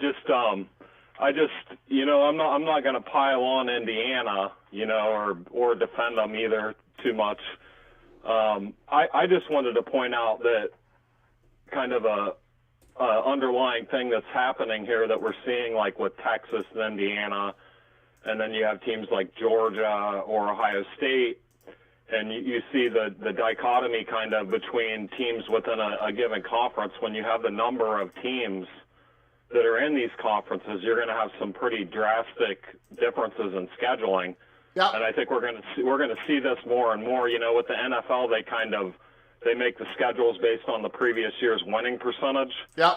So you'll still see teams that have a harder schedule, but it'll never be quite as dramatic. So I just think that this is something we're going to continue to see unless we end up with like some kind of, governing board that, kind of equalizes scheduling. And that would only really work within a conference too, like maybe if the conference is pulled together, then you could see something occur, but like we're going to always end up in the same debate. And then it's not even really truly going to always be, sussed out by the playoffs, because I don't like the schedule. I don't like the format. Like, I'm fine with all these teams getting in, your SMU or Boise State or anything, but I don't think that they should have buys. That's just my opinion. Mm-hmm. Because I think it's kind of backwards. I think that they should play first to continue to see who's more deserving when we have less relevant data points to kind of point us into the direction to say, okay, they deserve a bye. You know what I mean? Like Boise, for example, they played Oregon, and then the best. Let me push back on you a little bit. I'm not going to yell at you like I've been yelling at all the PATC family members in the chat room, but I'm going to push back a little bit. I think no matter what you do with scheduling, whatever you do, you're going to have playoff games that are not competitive, right? You're just not. Mm-hmm. And now people are really ripping on Indiana. Well, I hope they're consistent because things are going to happen tomorrow. Look, Indiana beat everybody on their schedule but Ohio State, and they pretty much whipped everybody. There's a lot of teams out there that claim that they would have played Notre Dame better, that they would have contended with Notre Dame better. But they lost games that they should not have lost, and a lot of those games they got blown out. Indiana would not have lost to Oklahoma 24-3. I guarantee you that. So, again, no matter what we do, we're not going to, have the perfect playoff with the best 12 teams, no matter what, because football is a game of injuries, momentum, matchups, weather, everything tied into one. Indiana was not competitive tonight, but I don't think there is this perfect solution because, again, we see blowouts in every sport playoff. Go ahead, push back on me, sir. Let it rip. No, I completely agree with what you're saying, and I wasn't making my initial kind of statements to say that Indiana didn't deserve to be in or that it would change things. I was just more saying that with what we see with everybody like in the chat saying Indiana didn't deserve to be there or whatever, it kind of, the system that we have just kind of lends to this. You get what I'm saying? Like, without more structure, with less certainty, you're just always going to have people that are taking these stances and these opinions. That was more of my point. I wasn't saying, I'm not using this as an indictment on Indiana. I think that they had a good season, and if they would have played a couple more of, like, if they would have played Oregon in the regular season and Penn State, like, would they have been there? Maybe not. But we'll never know that for sure. They probably wouldn't have. They probably would have lost the second game. They probably wouldn't be in the playoffs. They played Michigan, and usually Michigan is really good. This time they weren't. So they did get the benefit. Texas had the easiest SEC schedule. If Texas gets beat tomorrow, is everyone going to be saying, Texas shouldn't have made it? They should have, be careful, guys, because I'm not talking about you, Hummus Hero. You're doing a great job. But some of you in the chat room basically don't want anybody in the playoffs, except for the teams that win. Well, there's, every game there's a winner and a loser, right? So I don't, anyways, go ahead, Hummus Hero. Finish it off. I appreciate your call. Oh no, I completely agree with you, Greg, and thank you for taking my call. And that's all I had for you tonight. But I'll call in maybe if you're taking calls tomorrow night. Maybe I'll call in and gloat about a big Buckeye victory. There you go. There you go, Buckeyes. We'll see. We'll see. Thank you, sir. Appreciate the phone call. Okay. Thank you, Greg.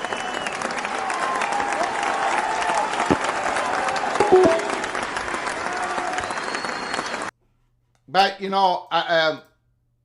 Jamie. Again, what's going to happen? So anytime an SEC team loses, we can just. It gets to the point somebody's got to lose. If basically you're building an argument of the following. All from CFB Plus. Hold on, CFB Plus. Hold on.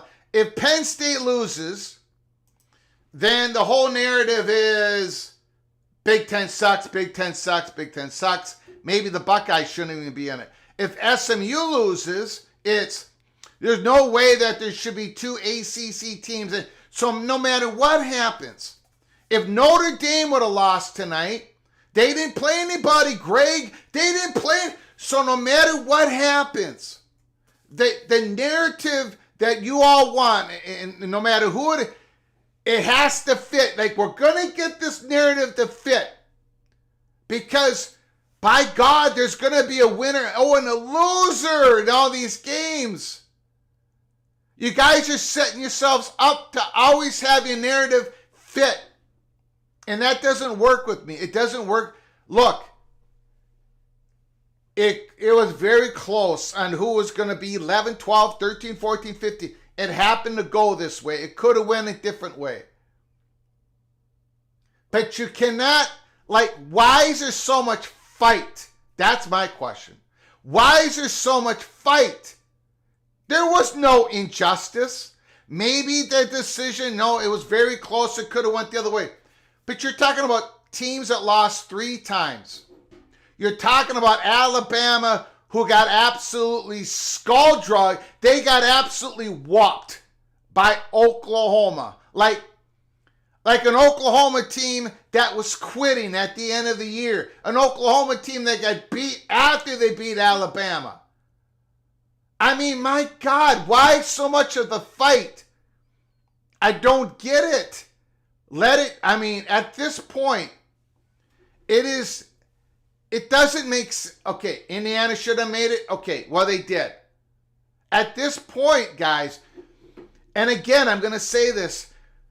SEC country, I love you guys. I do. But none of you gave Florida State any grace for not making it as 13-0. Because they were not projected to win, because they lost historic quarterback. But yet you're giving all the grace in the world to South Carolina, Ole Miss, and Alabama. I'm telling you something right now. If there was a 9-3 Penn State, I wouldn't, and they just barely missed, I wouldn't be giving grace to Penn State. You lost 3 times. Let's say they lost to Minnesota. Instead of beating Minnesota by 1, they lost to Minnesota by 2 points. Why would I be spending all this time giving the Nittany Lions grace when they had so many opportunities to go 11-1 or 10-2 to make the playoffs? It's Alabama's fault. It's not the committee's fault. It's Alabama. They screwed up. I don't get it. I don't get it. Go ahead, phone. I'm sorry. Who's the caller? CFB Plus. CFB Plus. Thank you, sir. I am using the new Greg the Gold right there. Oh, okay, good. So I look better. I look better. Go ahead. I just wanted you to know I did that because I didn't know if you saw it. Anyways, Yeah. I'm kind of calling because no one else was calling, but I kind of there it is. My live stream is probably a few seconds behind, but I'm agree with you. This narrative thing within the sport it's so frustrating, especially being a fan of a conference that is not necessarily the top dogs, and I see each year that the narrative flip-flops. Last year with Florida State, it was, their quarterback's injured, they're not the same team. And then this year, it's Indiana went 11-1, they deserve it. SMU deserves it, which I'm not saying either is wrong, but No, it's the I get it. No, flip-flopping. You're right. It flip-flops all over the place. No one even wants to be consistent. They don't care to be consistent. There is no consistency from my perspective. Yes. It's always benefiting, not always, but most of the time it's benefiting the teams that the media want to have in, because it brings in eyeballs and it brings in money. Yeah. And part of me feels like the sport is kind of rotting from within because there is so much media bias and so much conflict of interest within. Because if you think about it, really the media determines so much in the sport with the rankings and then the matchups and even the TV deals. It's kind of crazy. I'll give you an example. If Indiana had an Ohio State emblem on their helmet, okay, and Ohio State had the same schedule, won by the same amount of points, and was getting beat by Notre Dame tonight, people would be saying, "Oh, Notre Dame, man, they're about to make a run for the national championship and everything." But because it's Indiana, it's like, they never really did. That Alabama should have been in, Indiana, blah blah blah. That is a lot of it. It's like certain programs get all the grace in the world, and certain programs having a historic year and they get beat by a very good team in the playoffs, and now they're just crap, right? So go ahead, sir. Yeah. Oh, I'll do you one better. If Alabama had a BYU logo on their helmet and a Big 12 logo on their jersey, they would barely be top 25, let alone were they snubbed from the playoffs? And it's just frustrating that there's just no consistency year in, year out with what determines the playoffs and what truly is a good team. Indiana, in my opinion, even though they're getting boat raced, deserves to be in the playoffs, and there's no question about it. Alabama, they should have taken care of business, and they did not. Yeah. And it's just the fact that there's no consistency. It's kind of just who the media wants is kind of exhausting, and I'm kind of over it. But that's kind of all I had to say. I kind of called in because no one else was. Yeah, I appreciate thanks for doing the show. I don't blame the family, PATC family, for not calling in. I don't blame them. I'm very grouchy tonight. Very grouchy. Greg the Grouch. Yes, Greg. Is that gonna be you next year? I don't know. We'll see. I appreciate it. I just hope people are consistent through tomorrow. I know I will be, but all right. Appreciate it. All right. Thank you. Appreciate it. Bye-bye. CFB Plus.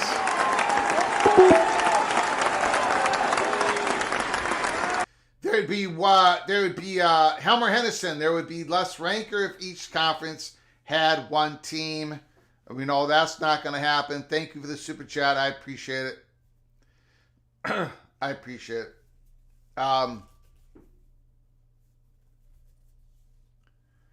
Indiana got an onside kick, huh? Indiana, onside kick. The line is 7.5, so I think we're still safe with the line. Still safe with the line, Greg the Grouch.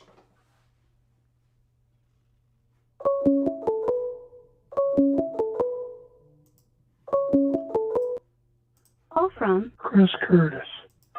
Curtis is on the line. The floor is yours.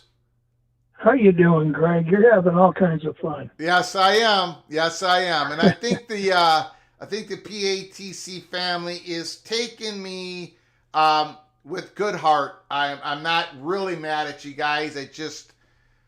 I think you guys are all nuts. That's all. Go ahead, Curtis. Well, you have to be a little nuts to be sane. Yeah. Hey, hold on. Curtis, I apologize. Jamie, SMU does have quality wins. They have quality wins. Jamie, they have a quality win can be against a team that's not ranked in the top 25. Go check SMU's record against teams in the top 50. They beat Pittsburgh. They beat Syracuse. They beat good teams. There's not this thing where only top 25 wins count and nothing else counts. That's not a metric. In fact, they take the top 50 wins. If you go watch ESPN when they talked about the metrics, they said top 50 wins. So it isn't just like confined to top 25 wins. Take a look at SMU's record. They have about 3 good wins, and they had no bad losses. And Alabama had 2 bad losses, and one of them was unbelievable loss. And South Carolina could have very easily made the playoffs, in my opinion. I would have had no problem with South Carolina being taken ahead of SMU, but the problem was South Carolina lost to Alabama head-to-head, and that's part of the criteria. So there are reasons for it. Wins do matter. SMU had them. Just because they weren't top 25, they did have wins. Yep, and BYU had 2 losses, and one of them was considered a bad loss. Again, if you put the losses in there, which you have to do, if BYU would not have lost to Kansas at home, BYU would be in the playoffs. But they lost to Kansas at home. Go ahead, sir. Curtis, the floor is yours. Well, I agree with everything you just said. Yeah. Hey, thank you, Curtis. I just want to throw out there that I think this season for the Big Ten has proven that they're going to have to take a look at pods.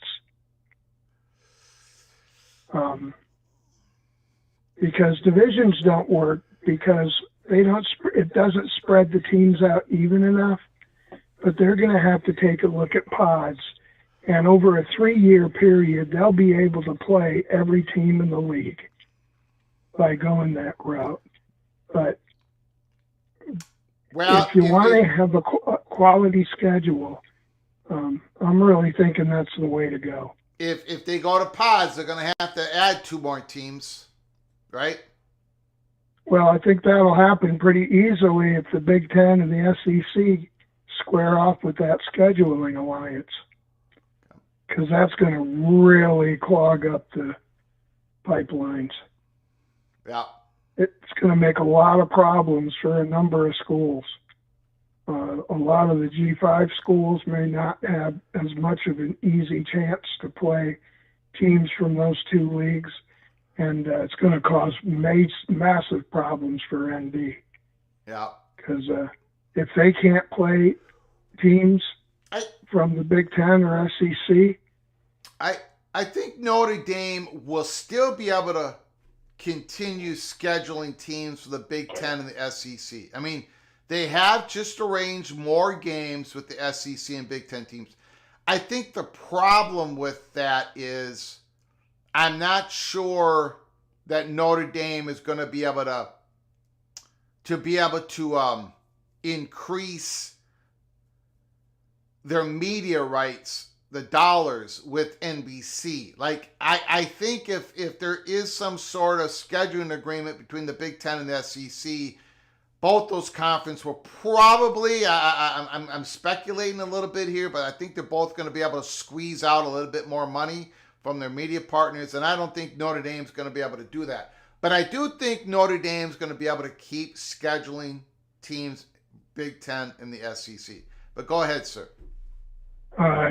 Well, the word appears to be already come out that if that scheduling alliance comes together, USC, the word is, at least what I've heard, is that they're gonna stop that, stop playing ND because they can't play a Big Ten schedule and play an SEC team and then play another top-ranked team. Yeah. No, I think we might see changes in that. I think you're right, Curtis. And it's the Big Ten playing 9 conference games and playing along with the SEC and that scheduling alliance. Should they make that happen, that's gonna cause a lot of problems. Yeah. So, anyway, all right, man. Hey, I appreciate been a great your call, night. Curtis. Keep it up. I appreciate your call, and I appreciate you not yelling at me. Thank you, sir. Why should I yell at you?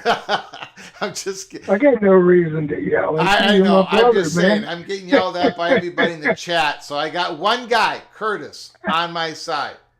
Thank you, sir. Hey, have a good one. Appreciate it. And the blessings to your mom. Thank you. I appreciate it. We got a 4th and 1. 4th and 1. 52 seconds left to go in the game. 52 seconds left to go in the game. 27-11. The scoreboard is not even close to being correct.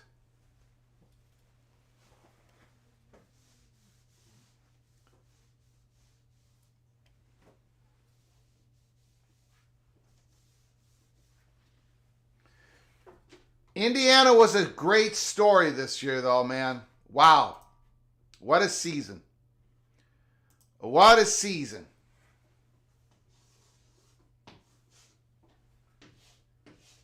In Notre Dame, their one loss to Northern Illinois, and they have handled their business ever since then. They beat Texas A&M in College Station.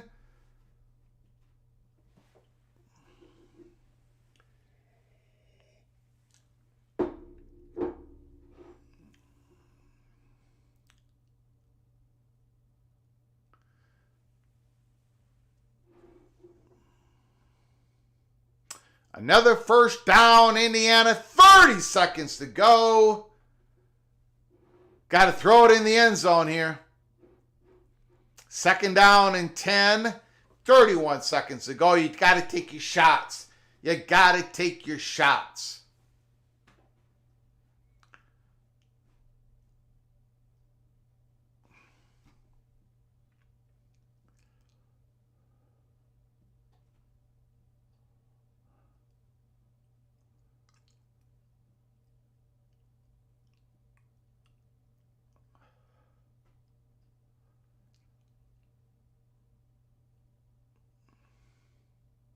What a throw. What a throw. Holy smokes.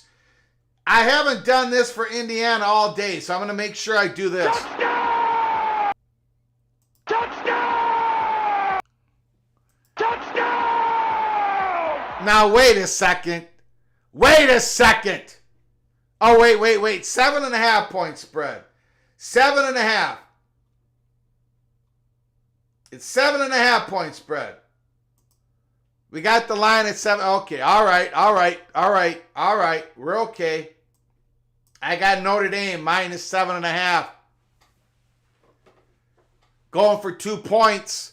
If they make this, get the onside kick, do it again, blah, blah, blah.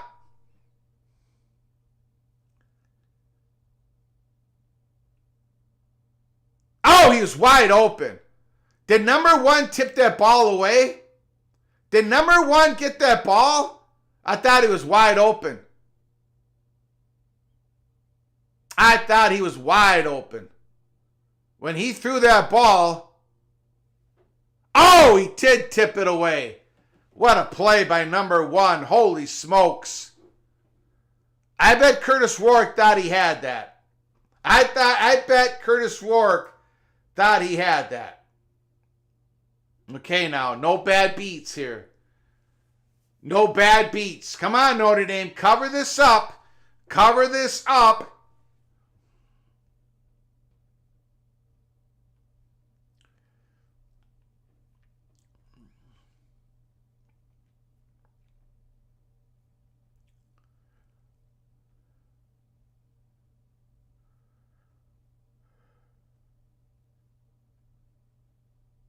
Cover this up, Notre Dame. Cover it up. Cover it up. Oh, he did. Game is over. 27-17. A late run by the Hoosiers.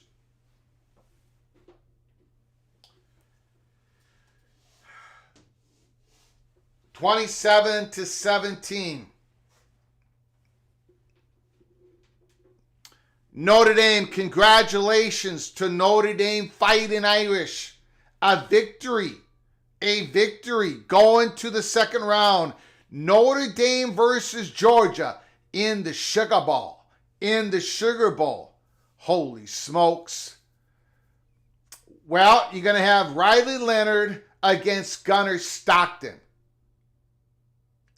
Hopefully Notre Dame is coming out of this game not as beat up as I think there are, though. I mean, I'm a little worried about Notre Dame.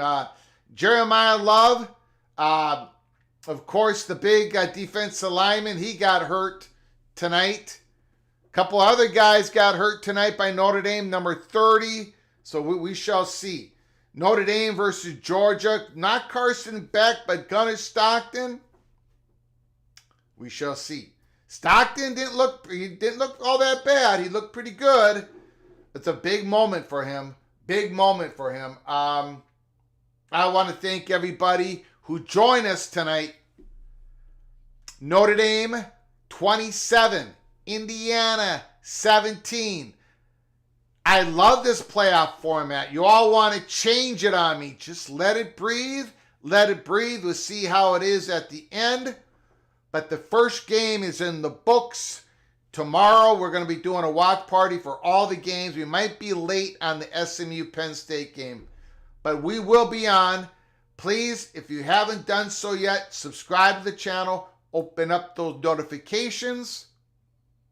Smash the like button if you've liked our content tonight. Before you leave, I want to thank everybody. Got a little bit feisty, including myself. I do apologize if I offended anybody. If I have offended anybody, I just, it is a done deal, right? We got the 12 teams. Notre Dame should be the story of the night. Very good football team. They could win it all, but they got to go against Georgia in the Sugar Bowl. It's going to be lots of fun next week, but we got 3 games tomorrow. Jose, a member, 13 months. 13 months Jose has put up with me. For 13 months, he's been a member of this channel. Holy smokes. Jose, Mr. USC Trojan, you are officially knighted cloak and dagger. And Riley Leonard, tip of the cap to Riley Leonard. He played good football tonight. 23 of 32, kept his composure, ran it when he should have, just a great game by Riley Leonard. Greg rooting for Tennessee, Ohio. I'm not rooting for either team. I know you're rooting for Tennessee, but I'm not rooting for, I'm rooting for a good game. I do have the Buckeyes, though, covering. And Greg the Gold, thank you for the super chat, Helmer Henderson. Thank you for the super chat. Appreciate it so very much once again for your generosity. But let's just keep in mind here.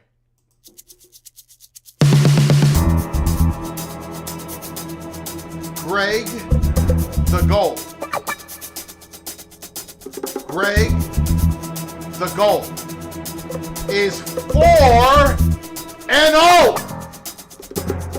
3-0 in the bowl games. And I got this game right. I ain't gonna lose. I'm not gonna lose all day Saturday. I'm not gonna lose. Penn State's gonna cover. Clemson's gonna cover. And Ohio State is gonna cover. Because this is the time. This is the time. This is the season of change. This is Greg the Gold's time. No more losing. I'm sick of losing.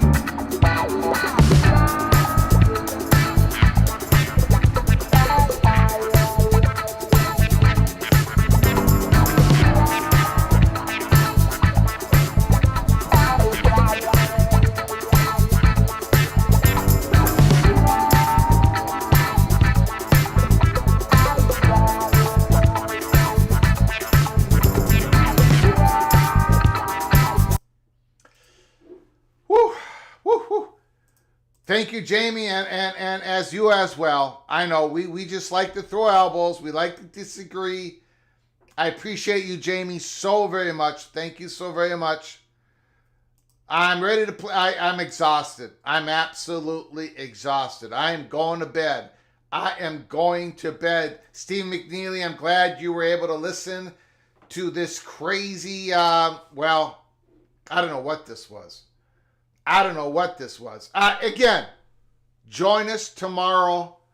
Penn State, SMU, Texas, Georgia, Texas, Clemson, and Ohio State versus Tennessee. I'll see you tomorrow. Until next time, from all of us at College Football's Peek Around the Corner, to all of you, please, you all take great care of each other. Thank you so very much.